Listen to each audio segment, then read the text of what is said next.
Thank you masters. ಎಲ್ಲರಿಗೂ ಎರಡನೇ ದಿನ ಆದ ಆಧ್ಯಾತ್ಮಿಕ ಈ ಒಂದು ಪ್ರಯಾಣಕ್ಕೆ ಸ್ವಾಗತ.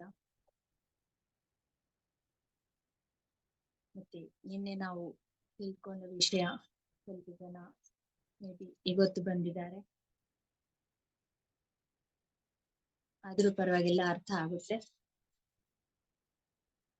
ಒಂದು ಕ್ಷಣ ಮತ್ತೆ ನಾವು ಕಣ್ಮುಚ್ಚಿ ಈ ಒಂದು ಜ್ಞಾನವನ್ನು ನಮಗೆ ಕೊಟ್ಟಿರುವ ಪೀಟರ್ ರಿಚಾಲೋ ಅನ್ನುವ ಗ್ರಂಥಕರ್ತರ ಕಾನ್ಶಿಯಸ್ನೆಸ್ಗೆ, ಚೈತನ್ಯಕ್ಕೆ ಅನುಸಂಧಾನವಾಗಿ ಕೇಳೋಣ.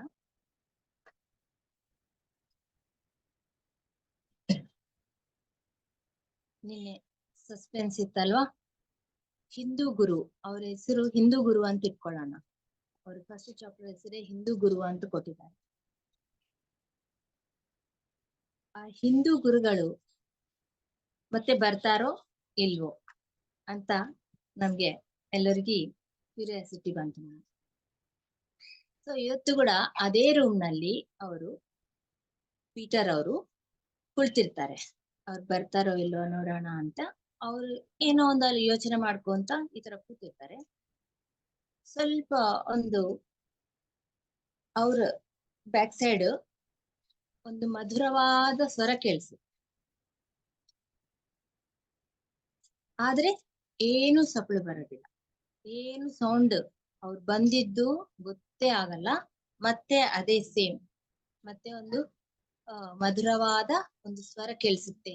ಏನಂತಾರೆ ಅವರು ಹಿಂದೂ ಗುರು ಬಂದವರಿಂದ ಅಂದ್ರೆ, ಹೇಳು, ಇವತ್ತು ಕೂಡ ಇನ್ನು ನಿನ್ಗೆ ನನ್ನಿಂದ ಉತ್ತರ ತಿಳ್ಕೊಬೇಕು ಅನ್ಕೊಂತಿದ್ಯಾ? ಇನ್ನು ನಿಮ್ಗೆ ಇಲ್ಲಾಂದ್ರೆ ಬೇಡ ಅನ್ಕೊಂತಿದ್ಯಾ? ನನ್ ಮೇಲೆ ನಂಬಿಕೆ ಬಂದಿದೆನಾ ಇಲ್ಲೋ ಅಂತ ಕೇಳ್ತಾರೆ. ಆದ್ರೆ ಬರ್ತಾರೆ, ಅವ್ರು ಬಂದು ಕೇಳ್ತಾರೆ. ಕೇಳಿದ್ರೆ ಅವ್ರು ಪೀಟರ್ ಏನಂತಾರೆ ಅನ್ಕೊಂತಾರೆ, ನಿನ್ನೆ ನಾನು ಖಂಡಿತವಾಗಿ ನಾನು ಕೇಳ್ಬೇಕು, ಅವ್ರು ಯಾವ ತರ ಸೌಂಡ್ ಇರ್ಲಾರ್ದೆ ಹೊರಗೆ ಹೋಗಿದ್ದಾರೆ ಅಂತ ಕೇಳ್ಬೇಕು. ಆ ವಿಷಯನೇ ಮರ್ತು ಬಿಡ್ತಾರೆ. ಅಂದ್ರೆ ಅವ್ರನ್ನ ನೋಡಿದ್ರೆ ಒಂಥರ ಸಮೋಹನ, ಒಂಥರ ನಂಬಿಕೆ ಆಟೋಮ್ಯಾಟಿಕ್ ಬಂದ್ಬಿಡುತ್ತೆ ಅವರಿಗೆ. ಬಂದ್ಬಿಟ್ಟು ಅವರು ಇಲ್ಲ ನಾನ್ ರೆಡಿ ಇದ್ದೀನಿ, ನಾನ್ ಕೇಳಕ್ಕೆ ರೆಡಿ ಇದ್ದೀನಿ, ನೀವು ಕೇಳಕ್ಕೆ ನೀವು ರೆಡಿ ಇದ್ದೀರಾ? ನಾನಂತೂ ಕೇಳಕ್ ರೆಡಿ ಇದ್ದೀನಿ ಅಂತ ಹೇಳ್ತಾರೆ. ಸರಿ ಕೂತ್ಕೊಳ್ಳಿ ಅಂದ್ರೆ ಮತ್ತೆ ಅದೇ ಸೇಮ್ ಪೊಸಿಷನ್ ನಲ್ಲಿ ಅವರು ಪದ್ಮಾಸನದಲ್ಲಿ ಕೆಳಗೆ ಕುಳಿತು ಸ್ಟಾರ್ಟ್ ಮಾಡ್ಬಿಡ್ತಾರೆ. ಯಾವುದೇ ತರ ಉಪೋದ್ಘಾತವಿರಂಗಿಲ್ಲ. ಯಾವ ನಿನ್ನೆ ಎಲ್ಲಿ ಸ್ಟಾಪ್ ಮಾಡಿದ್ರೋ ಅಲ್ಲಿಂದ ಸ್ಟಾರ್ಟ್ ಮಾಡ್ತಾರೆ. ಈ ತರ ದಿನಾಲು ಅವ್ರು ಬರೋದು, ದಿನಾಲು ಅವ್ರು 1 ತಾಸು 2 ತಾಸು ಹೇಳೋದು. ಒಂದೊಂದ್ಸಾರಿ ಅವರಿಗೆ ಸಾಕು ಅನ್ಸ್ಬಿಟ್ರೆ, ಯಾರು ಕೇಳ್ತಾರಲ್ಲ ಪೀಟರ್ ಅವ್ರು ಕೇಳಿದಾಗ ಅವರಿಗೆ ಓಕೆ ಸಾಕಪ್ಪ ನನ್ಗೆ, ಅಂದ್ರೆ ಇನ್ನ ಅರ್ಥ ಆಗ್ತಾ ಇಲ್ಲ, ಓವರ್ ಹೆಡ್ ಹೋಗ್ತಾ ಇದೆ ಇದು ಸಬ್ಜೆಕ್ಟ್, ಸಾಕು ಅಂತ ಅವ್ರ ಮನ್ಸಿಲ್ಲ ಅನ್ಸಿದಾಗ ಅವ್ರಿಗೆ ಗೊತ್ತಾಗ್ಬಿಟ್ಟು ಟಕ್ಕಂತ ಅಲ್ಲಿಗೆ ಸ್ಟಾಪ್ ಮಾಡಿ ಅವ್ರು ಹೋಗ್ಬಿಡ್ತಾರೆ. ಅಂದ್ರೆ ಒಬ್ಬ ಉನ್ನತ ಸ್ಥಿತಿಯಲ್ಲಿರುವ ವ್ಯಕ್ತಿಗೆ ಇದ್ರಲ್ಲಿ ಯಾರು ಕೂಳ್ತಾರ ಅವ್ರ ಆರದಲ್ಲಿ ಏನ್ ಆರ ನೋಡಿದ್ರೆ, ಆರ ಅಂದ್ರೆ ಅವ್ರ ಸುತ್ತ ಇರುವ ಶಕ್ತಿ ಕ್ಷೇತ್ರ. ನಮ್ಮೆಲ್ಲರಿಗೂ ಪ್ರತಿಯೊಬ್ಬರಿಗೂ ಒಂದು ಶಕ್ತಿ ಕ್ಷೇತ್ರ ಇರುತ್ತೆ ಸುತ್ತ. ಅದು ನೋಡಿದ ಕೂಡ್ಲೆ ಗೊತ್ತಾಗ್ಬಿಡುತ್ತೆ ಏನು ಅಂತ ಅಂದ್ರೆ, ಇವ್ರ ಮನಸ್ಸಿನಲ್ಲಿ ಏನೋ ಯೋಚನೆ ನಡೀತಾರೆ, ಏನ್ ಆಲೋಚನೆ ಮಾಡ್ತಾ ಇದ್ದಾರೆ ಅವ್ರು, ಅದು ಗೊತ್ತಾಗ್ಬಿಡುತ್ತೆ. ಇವ್ರಿಗೆ ಸಾಕು ಅನ್ಸಿದಾಗ ಟಕ್ಕಂತ ಸಬ್ಜೆಕ್ಟ್ ಸ್ಟಾಪ್ ಮಾಡೋದು, ಅವ್ರು ಹೋಗ್ಬಿಡುದು. ಮತ್ತೆ ನೆಕ್ಸ್ಟ್ ಬಂದ್ ಕೂಡ್ಲೆ ಅವ್ರು ಏನು ನೋ ಇಂಟ್ರಡಕ್ಷನ್, ಸಬ್ಜೆಕ್ಟ್ ಸ್ಟಾರ್ಟ್, ಏನ್ ಹೇಳೋದು ಅದು ಸ್ಟಾರ್ಟ್. ಏನು ಎಕ್ಸ್ಟ್ರಾ ವೇಸ್ಟ್ ಮಾತಾಡೋಣ. ಇವರು ಕೇಳೋದಿಲ್ಲ. ಕೇಳಕ್ಕೆ ಒಂಥರ ಮೈಂಡ್ ಬ್ಲಾಂಕ್ ಆಗ್ಬಿಡುತ್ತೆ. ನಾವಿವಾಗ ವೆಂಕಟರಮಣ ದರ್ಶನ್ಗೆ ಹೋದ್ರೆ ಸಾಕಷ್ಟು ಜನ ಅಂತಾರೆ ತಿರುಪತಿನಲ್ಲಿ, ಏನಂತಾರೆ, ಅಲ್ಲಿ ಏನೇನೋ ಕೇಳ್ಬೇಕಂತ ಹೋಗ್ತಿವಿ, ಅಲ್ಲಿ ಹೋದ ತಕ್ಷಣ ನಮ್ಗೆ ಬ್ಲಾಂಕ್ ಆಗ್ಬಿಡುತ್ತೆ, ಏನ್ ಕೇಳಕ್ಕೆ ಆಗೋದಿಲ್ಲ. ಒಂದು ಶಕ್ತಿ ಕ್ಷೇತ್ರದಲ್ಲಿ ಮನುಷ್ಯ ಯಾವಾಗಾದ್ರೂ ಉನ್ನತ ಶಕ್ತಿ ಕ್ಷೇತ್ರದಲ್ಲಿ ಎಂಟರ್ ಆಗ್ತಾರೋ ಆ ಒಂದು ಸ್ಥಿತಿ ಮನುಷ್ಯಗೆ ಬಂದ್ಬಿಡ್ತದೆ. ಓನ್ಲಿ ಕೇಳ್ಬೇಕಷ್ಟೇ, ಶ್ರವಣ ಒಂದೇ, ಕಿವಿ ಒಂದೇ ಓಪನ್ ಇರ್ತಾವ, ಅವಾಗ ಕ್ವಶನ್ಸ್ ರೇಸ್ ಆಗೋದಿಲ್ಲ. ಸೊ ಆ ತರ ಆಗುತ್ತೆ. ಇನ್ನ ಏನ್ ಹೇಳ್ತಾರೆ ಇವತ್ತೇನ್ ಹೇಳ್ತಾರೆ ಅಂತಂದ್ರೆ, ಇವತ್ತೆಲ್ಲ ಜಂತು ಪ್ರಪಂಚದ ಬಗ್ಗೆ ಹೇಳ್ತಾರೆ. ಈ ಜಂತು ಪ್ರಪಂಚದ ಬಗ್ಗೆ ಅಂತಂದ್ರೆ, ಜಂತು ಪ್ರಪಂಚದಲ್ಲಿ ಕೂಡ ಏನಿದೆ ಅಂದ್ರೆ ಮತ್ತೆ ಅದೇ ಪ್ರಾಣ. ಅಂದ್ರೆ ಮೇನ್ ಅವ್ರು ಹೇಳ್ತಾರೆ, ನಾನು ಒಂದು ಮೂಲದ ಬಗ್ಗೆ ನಿನ್ಗೆ ತಿಳಿಸ್ತೀನಿ. ಪ್ರಾಣ ಜೀವ ಅನ್ನೋದು ಒಂದು ಇದೆಯಲ್ಲ, ಅದು ಪ್ರಕೃತಿನಲ್ಲಿ ಯಾವ ತರ ಬಂದಿದೆ ಅನ್ನೋದು ನಾನ್ ತಿಳಿಸ್ತೀನಿ. ಆದ್ರೆ ಅದ್ರ ಪೂರ್ತಿ ಮೂಲ ಹೇಳಕ್ ಆಗಲ್ಲ. ಅದು ಪ್ರಾಣ ಹೆಂಗ ಕ್ರಿಯೇಟ್ ಆಗಿದೆ ಹೇಳಕ ನನ್ಗ ಗೊತ್ತಿಲ್ಲ. ನಾನು ಯಾವಾಗೂ ಅದು ತಿಳ್ಕೊಂಡಿಲ್ಲ, ಅಷ್ಟವರೆಗೆ ತಿಳ್ಕೊಂಡಿಲ್ಲ. ಅಂತ ಮನುಷ್ಯರನ್ನ ಕೂಡ ನಾನು ಮೀಟ್ ಆಗಿಲ್ಲ, ಕಲ್ತಿಲ್ಲ. ಅಂದ್ರೆ ಇನ್ನು ಅವ್ರಿಗಿನ್ನ ಹೈಯರ್ ಲೆವೆಲ್ ನಲ್ಲಿ ಇರ್ತಾರಲ್ಲ. ಈಗ ಶಿವ ಇರ್ತಾರೆ, ಶಿವ ಸದಾ ಧ್ಯಾನ ಸ್ಥಿತಿನಲ್ಲಿ ಇರ್ತಾರೆ. ಅವರೇ ಶಿವ ದೊಡ್ಡವರಲ್ಲ, ಮತ್ತೆ ಅವ್ರು ಯಾಕೆ ಧ್ಯಾನ ಮಾಡ್ಬೇಕು? ಅವ್ರು ಯಾರ್ ಸಲುವಾಗಿ ಧ್ಯಾನ ಮಾಡ್ತಾ ಇದ್ದಾರೆ ಅಂತಂದ್ರೆ, ಇನ್ನೂ ಸುಪ್ರೀಂ ಸೋಲ್ ಇದೆ, ಇನ್ನು ಅವ್ರಕ್ಕಿಂತನೂ ದೊಡ್ಡವರು ಇದ್ದಾರೆ ಅಂತ ಅರ್ಥ. ಅಮೂಲ ಚೈತನ್ಯ ಇದೆ, ಅಮೂಲ ಚೈತನ್ಯದಿಂದನೇ ಎಲ್ಲ ದೇವರುಗಳ ಸೃಷ್ಟಿ. ಸೊ ಅದೇ ತರ ಇಲ್ಲಿ ಅವ್ರ ಏನ್ ಹೇಳ್ತಾರಂದ್ರೆ, ಮೂಲ ಹೆಂಗ್ ಬಂದಿದೆ ನನ್ಗ್ ಗೊತ್ತಿಲ್ಲ, ನನ್ಗೇನ್ ಗೊತ್ತು, ನಾನ್ ನಿನ್ಗೆ ಅದನ್ನ ತಿಳಿಸ್ತೀನಿ. ಅದು ಹೆಂಗ್ ಗೊತ್ತು? ನಾನ್ ಎಷ್ಟೋ ಜನ್ಮಗಳು ತಾಳಿ ಅದ್ರಲ್ಲಿ ಏನು ನಾನು ತಿಳ್ಕೊಂಡಿದ್ದೀನೋ, ಏನು ವಾಸ್ತವ ಅನ್ಸಿತ್ತೋ, ನನ್ಗೆ ಏನು ಯಥಾರ್ಥ ಅನ್ಸಿತ್ತೋ ಅದನ್ನ ನನ್ಗೆ ತಿಳಿಸ್ತೀನಿ. ಅದನ್ನ ಪೂರ್ತಿ ನೀನು ನಂಬ್ಬೇಕಂತ ಮತ್ತಿಲ್ಲ. ನಿನ್ಗೆ ಇಲ್ಲಿ ಅನ್ಸಿದ್ರೆ ಮಾತ್ರ ನೀನ್ ತಗೊಂತೀಯ, ಅಷ್ಟೇ ಅಲ್ಲ. ಕೇಳ್ತೀವೆಲ್ಲ, ಇಲ್ಲಿ ಅನ್ಸಿದ್ರೆ ಮಾತ್ರ ನಾವು ತಗೊಂತೀವಿ.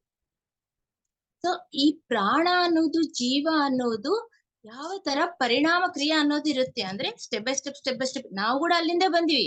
ಮನುಷ್ಯ ಅಂತ ಎಲ್ಲಿಂದ ಬಂದಿದ್ದಾನೆ ಅಂದ್ರೆ, ಆ ಒಂದು ಎಲ್ಲಾ ಜೀವಿಗಳು ದಾಟ್ಕೊಂತಾನೆ ನಾವು ಬಂದಿದೀವಲ್ವಾ.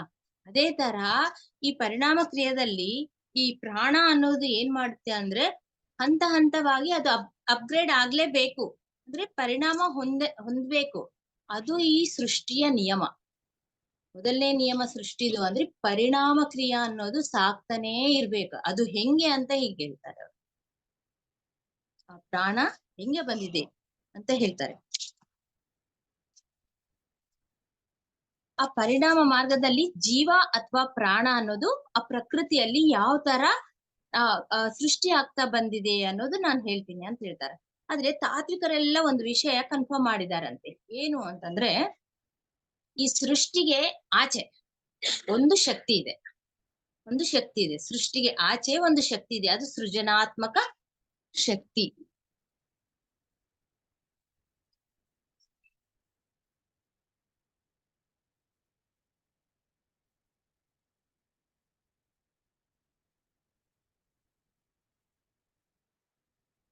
ಸೃಷ್ಟಿಗೆ ಆಚೆ ಒಂದು ಸೃಜನಾತ್ಮಕ ಶಕ್ತಿ ಅನ್ನೋದಿದೆ. ಅದು ಅದರಿಂದನೇ ಎಲ್ಲದೂ ಸೃಷ್ಟಿ ಅನ್ನೋದು ಆಗ್ತಾ ಇದೆ. ಸೃಜನಾತ್ಮಕ ಶಕ್ತಿ ಅಂದ್ರೇನೆ ಇಲ್ಲಿ ಗೊತ್ತಾಗ್ಬೇಕು ನಮ್ಗೆ. ಅಂದ್ರೆ ಸೃಷ್ಟಿಸುವ ಶಕ್ತಿ ಅಂದ್ರೆ ಕ್ರಿಯೇಟಿವಿಟಿ. ಅದು ಏನೋ ಒಂದು ಕ್ರಿಯೇಟ್ ಸೃಜನಾತ್ಮಕ ಶಕ್ತಿಲಿಂದ ಏನೋ ಒಂದು ಸೃಷ್ಟಿ ಅನ್ನೋದು ಆಗ್ತದೆ, ಕ್ರಿಯೇಟ್ ಮಾಡ್ತಾ ಇರುತ್ತೆ ಆ ಶಕ್ತಿ ಅನ್ನೋದು. ಅದನ್ನೇ ನಾವು ದೇವ್ರು ಅಂತ ಕರಿತೀವಿ, ದೈವ ಅಂತ ಕರಿತೀವಿ. ಇಲ್ಲಾಂದ್ರೆ ಅದಕ್ಕೊಂದು ನಾವು ಮಾನವ ರೂಪ ಕೊಟ್ಕೊಂತೀವಿ. ಯಾರಿಗಿಷ್ಟವಾದ ರೂಪದಲ್ಲಿ ಅವರು ಅನ್ಕೊಂತಾರೆ, ದೇವ್ರು ಈ ತರ ಇದ್ದಾರೆ, ಆ ತರ ಇದ್ದಾರೆ, ಬ್ರಹ್ಮ ಈ ತರ ಇದ್ದಾನೆ, ಶಿವ ಈ ತರ ಇದ್ದಾನೆ, ವಿಷ್ಣು ಈ ತರ ಇದ್ದಾನೆ ಅಂತ. ಒಬ್ಬೊಬ್ರೇನೋ ಬಹಳ ಏಜ್ ಆಗಿ ಈ ತರ ಗಡ್ಡ ಬೆಳ್ದಿದೆ, ಅವರು ಎಷ್ಟೋ ಶಕ್ತಿಯಿಂದ ಅಲ್ಲಿ ಕೂತ್ಕೊಂಡಿದ್ದಾರೆ, ನಮ್ಮನ್ನ ಎಲ್ಲಾ ವರಗಳು ಕೊಡಕ, ಇಲ್ಲಾಂದ್ರೆ ಕಾಪಾಡಕ, ಇಲ್ಲಾಂದ್ರೆ ಏನೋ ಒಂದ್ ಮಾಡಕ್ಕೆ ಅಂತ ಅನ್ಕೊಂತಾರ. ಅದು ಯಾರ್ಯಾರು ಯೋಚನೆ ಅದು. ಬಟ್ ಇರೋದೇನು ಅಂದ್ರೆ ಆ ಶಕ್ತಿಗೆ ಏನಾದ್ರೂ ಹೆಸರು ಕೊಡ್ರಿ ನೀವು. ಬಟ್ ಒಂದಿಷ್ಟು ಸೃಜನಾತ್ಮಕ ಶಕ್ತಿ ಇದೆ ಅಂತೇಳಿ ಆ ತಾತ್ವಿಕರೆಲ್ಲರೂ ಕೂಡ ಕನ್ಫರ್ಮ್ ಮಾಡಿದ್ದಾರೆ. ಆದ್ರೆ ಈ ಪ್ರಾಣ ಮೂಲ ಎಲ್ಲಿಂದ ಬಂದಿದೆ, ಏನು ಆ ಶಕ್ತಿ ಅಂತ ನಮ್ಗೆ ಯಾರಿಗೂ ಗೊತ್ತಿಲ್ಲ, ಯಾರಿಗೂ ಆ ತಾತ್ವಿಕರಿಗೂ ಗೊತ್ತಿಲ್ಲ ಆ ಮೂಲ ಎಲ್ಲಿಂದ ಬಂದಿದೆ. ಬಟ್ ಒಂದ್ ಶಕ್ತಿ ಇದೆ ಅಂತ ಮಾತ್ರ ಗೊತ್ತಾಗಿದೆ. ಆದ್ರೆ ಅದು ನಮ್ಗೂ ಗೊತ್ತಾಗುತ್ತೆ, ಪ್ರಾಣ ಅನ್ನೋದು ಇದೆ ಅಂತ ನಮ್ಗೂ ಗೊತ್ತಾಗುತ್ತೆ. ಹೇಗೆ? ಇವಾಗ ನಮ್ ಕಣ್ಮುಂದೆನೆ ನಾವು ಒಂದು ಸಾವಾದ್ರೂ ನೋಡಿರ್ತೀವಿ ಅಲ್ಲ. ಸ್ವಲ್ಪ ಏಜ್ ಆಗಿದ್ದವ್ರಂತೂ ಕಂಪಲ್ಸರಿ ಅವ್ರ ಫ್ಯಾಮಿಲಿದಲ್ಲಾದ್ರೂ ಎಲ್ಲ ಬೇರೆ ರಿಲೇಷನ್ ಅಲ್ಲಾದ್ರೂ ಇವಾಗೇ ಅವರು ಪ್ರಾಣದಿಂದ ಇದ್ರಪ್ಪ, ಇವಾಗೆ ಇಲ್ಲ, ಶರೀರ ಅಲ್ಲೇ ಇದೆ, ಪ್ರಾಣ ಇಲ್ಲ. ಅದು ಗೊತ್ತಾಗ್ತಾ ಇದೆ, ಚಲನ ಇದೆ, ಚಲನ ಇಲ್ಲ. ಆಮೇಲೆ ಅಂದ್ರೆ ಒಂದು ಏನೋ ಶರೀರದಿಂದ ಹೊರಗೆ ಹೋಗ್ಬಿಟ್ಟಿದೆ, ಪ್ರಾಣ ಹೋಯ್ತು ಅಂತಂದ್ವಿ. ಅದೇ ತರ ಒಂದು ಆನಿಮಲ್, ಯಾವ್ದೋ ಒಂದು ಪಶು ಸತ್ತೋಗಿರ್ತದ ನಮ್ ಕಣ್ ಮುಂದೆನೆ, ಇವಾಗೇ ಜೀವಂತವಾಗಿತ್ತು, ಇವಾಗೇ ಇಲ್ಲಲ್ಲ ಅಂತ ಅನ್ಸ್ಬಿಡ್ತದೆ. ಅಂದ್ರೆ ಪ್ರಾಣ ಇದೆ ಅನ್ನೋದು ಮಾತ್ರ ಗೊತ್ತಾಗ್ತಾ ಇದೆ ನಮ್ಮೆಲ್ಲರಿಗೂ. ಆದ್ರೆ ಈ ಪ್ರಾಣ ಅನ್ನೋದು ಎದ್ರಲ್ಲಿದೆ? ಕೇವಲ ಜಂತು ಮಾನವ ಜಾತಿನಲ್ಲೇ ಇದೆನಾ?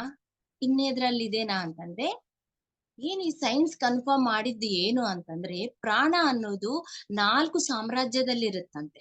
4 ವಿಧವಾದ ಸಾಮ್ರಾಜ್ಯ. ಅವು ಏನು ಅಂತಂದ್ರೆ ಒಂದು ಖನಿಜ ಸಾಮ್ರಾಜ್ಯ, ವೃಕ್ಷ ಸಾಮ್ರಾಜ್ಯ, ಜಂತು ಸಾಮ್ರಾಜ್ಯ, ಮಾನವ ಸಾಮ್ರಾಜ್ಯ.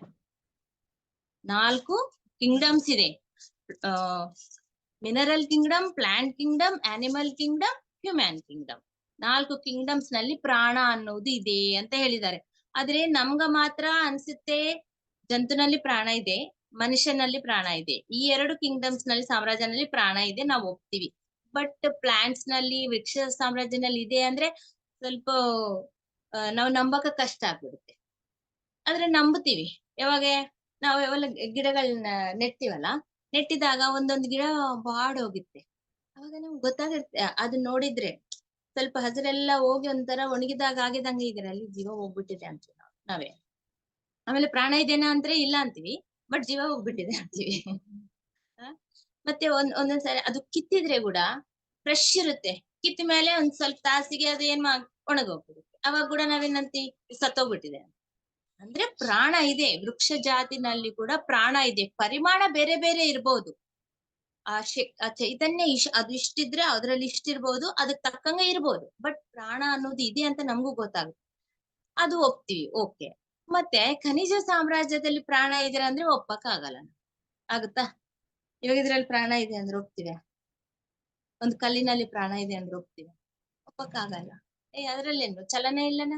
ಚಲನ ಇಲ್ಲ, ಅದಕ್ಕೆ ಫೀಲಿಂಗ್ಸ್ ಇಲ್ಲ, ಏನಿಲ್ಲ, ಅದ್ ಮಾತಾಡಂಗಿಲ್ಲ, ಪ್ರಾಣ ಹೆಂಗಿಲ್ಲ. ಆದ್ರೆ ಪ್ರಾಣ ಇದೆ, ಅದರಲ್ಲಿ ಜೀವ ಇದೆ.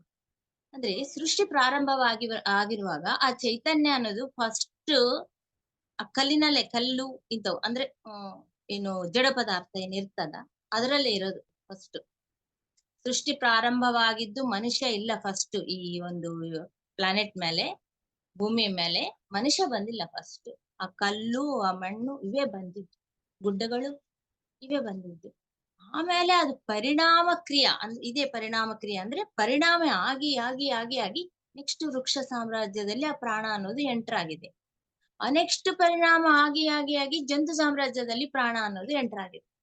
ಆಮೇಲೆ ಮಾನವ ಸಾಮ್ರಾಜ್ಯ ಬಂದು ಪ್ರಾಣ ಅನ್ನೋದು ಈ ತರ ಪರಿಣಾಮ ಕ್ರಿಯೆಯಲ್ಲಿ ಮುಂದೆ ಹೋಗ್ತಾ ಇರುತ್ತೆ. ಅದು ಸೃಷ್ಟಿಯ ನಿಯಮ.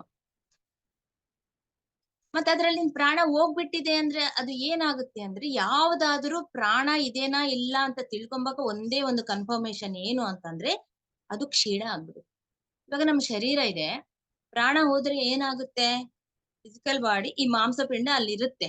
ಆಮೇಲೆ ಏನಾಗುತ್ತೆ? ಸ್ವಲ್ಪ ದಿನ ಬೇಕು, ಏನಾಗುತ್ತೆ? ಅದು ಡಿಕಂಪೋಸ್ ಆಗ್ಬಿಡುತ್ತೆ, ಕೊಳ್ತು ಹೋಗುತ್ತೆ. ಕೊಳ್ತೋಗಿ ಏನಾಗುತ್ತೆ? ಭೂಮಿನಲ್ಲಿ ಆ ಪಂಚಭೂತಗಳಲ್ಲಿ ಕಲ್ತೋಗುತ್ತೆ. ಅಂದ್ರೆ ಫುಲ್ ಡಿಕಂಪೋಸ್ ಆಗ್ಬಿಟ್ಟು ಕ್ಷೀಣ ಆಗ್ಬಿಡುತ್ತೆ. ಯಾವ್ದಾದ್ರು ತಗೊಳ್ಳಿ, ಜಂತು ಆಗ್ಲಿ, ಅದು ಇವಾಗ ಎಲೆ ಉದುರುತ್ತೆ, ಇಲ್ಲಾಂದ್ರೆ ಒಂದು ಗಿಡ ಹೋಗ್ಬಿಡುತ್ತೆ, ಸತ್ತೋಗ್ಬಿಡುತ್ತೆ. ಆಮೇಲೆ ಅದೇನಾಗುತ್ತೆ? ನಾಶ ಆಗ್ಬಿಡುತ್ತೆ. ಅದೇ ತರ ಈ ಕಲ್ಲು ಕೂಡ ಏನಾಗುತ್ತಂತ, ಪ್ರಾಣ ಹೋದ್ರೆ, ಪ್ರಾಣ ಇರುವರೆ ಕಲ್ಲಿನಂಗೆ ಇರುತ್ತಂತ. ಪ್ರಾಣ ಹೋಗ್ಬಿಟ್ರೆ ಏನಾಗುತ್ತೆ ಅಂತಂದ್ರೆ ಅದು ಪುಡಿ ಪುಡಿ ಪುಡಿ ಪುಡಿ ಆಗಿ ಒಂದು ಧೂಳಿ ಆಗ್ಬಿಡುತ್ತಂತ ಅದ್ರಲ್ಲಿ ಪ್ರಾಣ ಹೋಗ್ಬಿಟ್ರೆ. ಆದ್ರೆ ಅದು ಸ್ವಲ್ಪ ದಿವಸದಲ್ಲಿ, ಸ್ವಲ್ಪ ವರ್ಷದಲ್ಲಿ ಆಗೋ ಕೆಲ್ಸ ಅಲ್ಲ.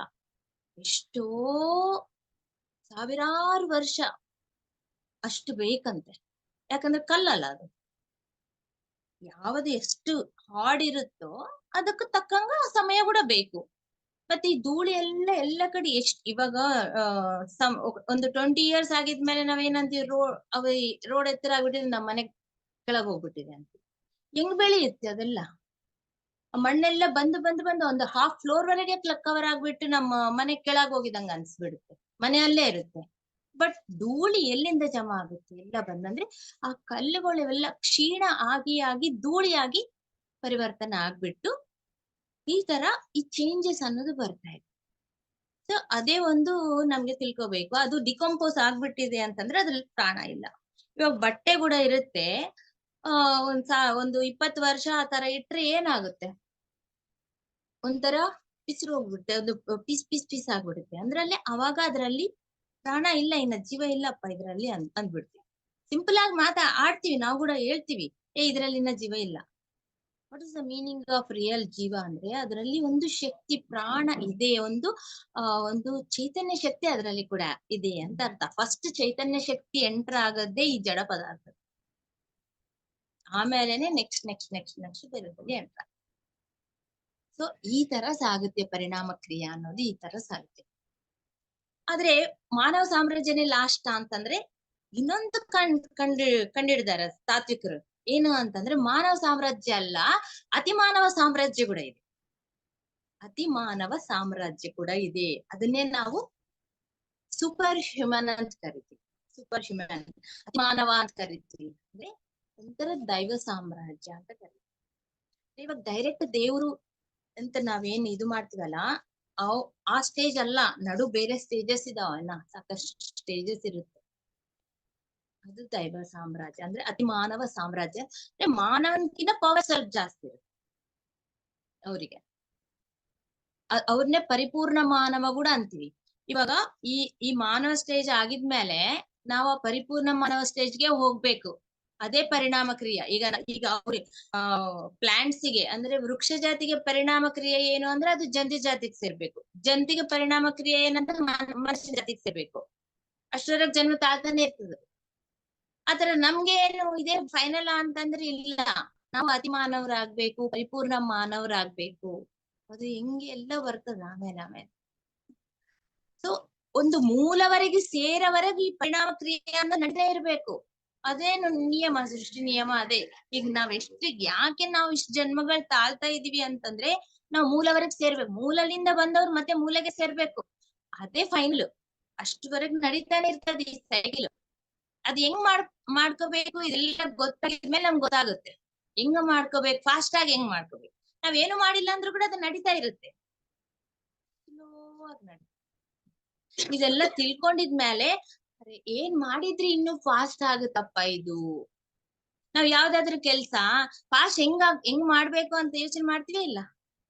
ಅಡಿಗೆ ಮಾಡವತ್ತಿಗಾಗ್ಲಿ ಏನೋ ಒಂದು ಮಾಡವತ್ತಿಗಾಗ್ಲಿ ಇನ್ನೂ ಸ್ವಲ್ಪ ಫಾಸ್ಟ್ ಮಾಡೋದು ಹಿಂಗ ಈಸಿ ಆಗುತ್ತೆ.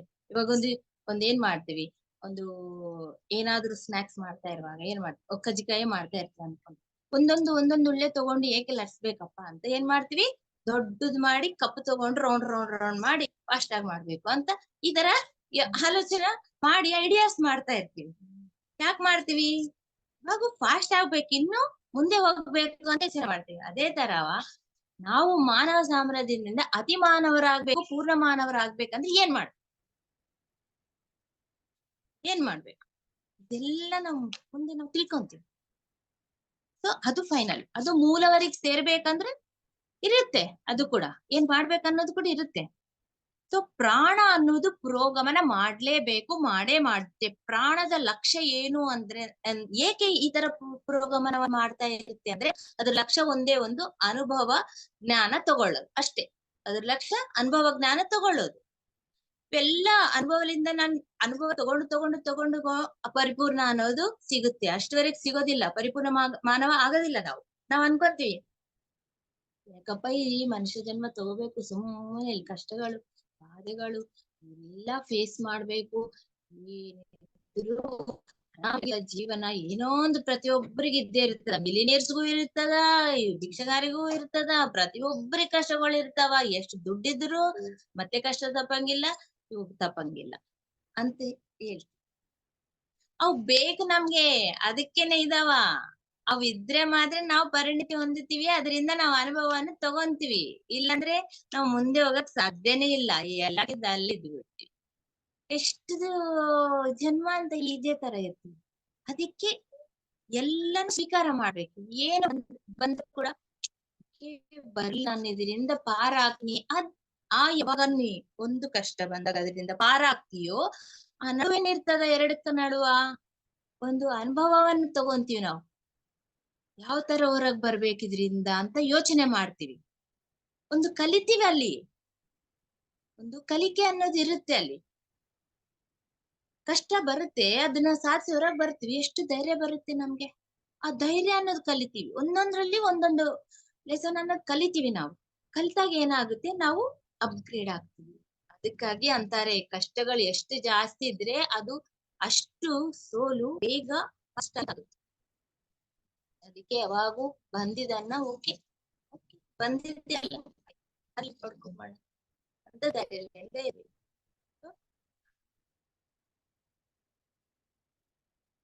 ಎಲ್ಲಾ ಸರ್ವ ಪ್ರಾಣಿ ಶಕ್ತಿಗೆ ಮೂಲ ಮಾತ್ರ ಪರಮಾತ್ಮ. ಪರಮಾತ್ಮ ಮೀನ್ಸ್ ನಾವು ಪರಮಾತ್ಮ ಅಂತೀವಿ, ಎಲ್ಲ ನಾವು ಸೃಜನಾತ್ಮಕ ಶಕ್ತಿ ಏನಿದೆ, ಮೂಲ ಚೈತನ್ಯ ಶಕ್ತಿ, ಅದೇ ಮೂಲ ಎಲ್ಲರಿಗೆ. ಆದ್ರೆ ಇಲ್ಲಿ ಬೇರೆ ಕಿಂಗ್ಡಮ್ಸ್ ನಲ್ಲಿ, ಬೇರೆ ಸಾಮ್ರಾಜ್ಯದಲ್ಲಿ ವ್ಯಕ್ತಿತ್ವ ಇರಂಗಿಲ್ಲ. ಮನುಷ್ಯ ಸಾಮ್ರಾಜ್ಯದಲ್ಲಿ ಮಾತ್ರ ನಮ್ಗೆ ವ್ಯಕ್ತಿತ್ವ ಅನ್ನೋದು ಇರುತ್ತೆ. ಅವಕ್ಕ ವ್ಯಕ್ತಿತ್ವ ಅನ್ನೋದು ಇರಲ್ಲ, ಅಂದ್ರೆ ಇಂಡಿವಿಜುವಾಲಿಟಿ ಅನ್ನೋದು ಇರೋದಿಲ್ಲ ಅಲ್ವಾ. ಇವಾಗ ಎಲ್ಲ ಇಲ್ಲ ಕುರಿಗಳು ನೋಡಿದ್ರೆ ಎಲ್ಲ ಒಂದೇ ತರ ಇರುತ್ತೆ, ನಾವ್ ಮಾತ್ರ ಬೇರೆ ಬೇರೆ ಇರ್ತೀವಿ, ಎಲ್ಲರೂ ಬೇರೆ ಬೇರೆ ಇರ್ತೀವಿ, ಹೌದಲ್ಲ. ಆಕಳನ್ನ ನೋಡಿದ್ರೆ ಸೇಮೇ ಇರ್ತಾವ, ಸ್ವಲ್ಪ ನಾವು ಅಷ್ಟು ನಾವು ರಿಕಗ್ನೈಸ್ ಮಾಡಕ್ ಆಗಲ್ಲ ಅಲ್ಲ. ಇಂಡಿವಿಜುವಾಲಿಟಿ ಇರಂಗಿಲ್ಲ. ಮನುಷ್ಯ ಜಾತಿನಲ್ಲಿ ಮಾತ್ರನೇ ಆ ಒಂದು ವ್ಯಕ್ತಿತ್ವ ಕೇವಲ ನೋಡಕ್ ಒಂದೇ ಅಲ್ಲ, ಒಬ್ಬೊಬ್ರಿಗೆ ಒಂದೊಂದು ಸ್ವಭಾವ ಆಗ್ಲಿ ಎಲ್ಲ ಒಂದು ಚೇಂಜ್ ವ್ಯಕ್ತಿತ್ವ ಅನ್ನೋದು ಬರೋದೇ ಈ ಒಂದು ಮನುಷ್ಯನ ಸಾಮ್ರಾಜ್ಯನಲ್ಲಿ. ಆದ್ರೆ ಇದೆಲ್ಲ ಆಗಾಕ ಎಷ್ಟೋ ಕಾಲ ಬೇಕು. ಆದ್ರೆ ಈ ಒಂದು ಮಾನವ ಸಾಮ್ರಾಜ್ಯದಲ್ಲಿ ಬಂದಿದ ಮೇಲೆನೆ ಈ ಜೀವಾತ್ಮ ಕೇವಲ ಅವರಿಗೆ ಒಂದು ಜೀವಾತ್ಮ ಇರುತ್ತೆ, ಅಂದ್ರೆ ಅವರಿಗೆ ಒಂದು ಆತ್ಮ ಅನ್ನೋದು ಇರುತ್ತೆ ಸೆಪರೇಟ್. ಅದೇ ನೀನು ಜಂತು ಜಾತಿನಲ್ಲಿ ತೆಗೆದುಕೊಂಡ್ರೆ ಒಂದೊಂದು ಪ್ರಾಣಿಗೆ ಒಂದೊಂದು ಆತ್ಮ ಇರೋದಿಲ್ಲಂತೆ, ಗ್ರೂಪ್ ಸೋಲ್ ಸಮಿಷ್ಟಿ ಆತ್ಮ ಇರುತ್ತೆ ಅಂತೆ. ಫಾರ್ ಎಕ್ಸಾಂಪಲ್ ಅರ್ಥ ಆಗ್ಬೇಕಂದ್ರೆ, ಒಂದು ಕಪ್ಪೆಗಳು ತಗೊಂಡ್ರೆ 30,000 ಕಪ್ಪೆಗಳಿಗೆ ಕಲ್ತು ಒಂದು ಆತ್ಮ ಸಮಿಷ್ಟಿ ಆತ್ಮ ಇರುತ್ತೆ. ನಾನಂತೂ ಯಾವಾಗ ಕೇಳಿದ್ದಿಲ್ಲ, ಇದು ಹೊಸ ಜ್ಞಾನ ಇದು. 30,000 ಕಪ್ಪೆಗಳಿಗೆ ಒಂದು ಆತ್ಮ ಇರುತ್ತೆ, ಅದೆಲ್ಲ ಹೊರಗಿಂದ ಅದನ್ನ ಮ್ಯಾನೇಜ್ ಮಾಡ್ತಾ ಇರುತ್ತಂತೆ. ನಮ್ಮ ಆತ್ಮ ಏನ್ ಮಾಡುತ್ತೆ, ನಮ್ಗೆ ಒಳಗಿಂದ ಮ್ಯಾನೇಜ್ ಮಾಡ್ತಾ ಇರುತ್ತೆ, ಹೌದಿಲ್ಲ. ಇವಾಗ ನಮ್ಮ ಆತ್ಮ ಏನ್ ಮಾಡುತ್ತೆ, ನಮ್ಮ ಜೀವಾತ್ಮ ನಮ್ಮ ಭೌತಿಕ ಶರೀರ ಒಳಗಡೆ ಇದ್ದು ಏನ್ ಮಾಡುತ್ತೆ, ನಮ್ಮ ಯೋಚನೆಗಳನ್ನು ನಮ್ಮ ಕೆಲಸಗಳನ್ನು ಅದು ನಿಯಂತ್ರಣೆ ಮಾಡ್ತಾ ಇರುತ್ತೆ, ನಮ್ಗೆ ಆಜ್ಞಾಪಿಸುತ್ತಾ ಇರುತ್ತೆ.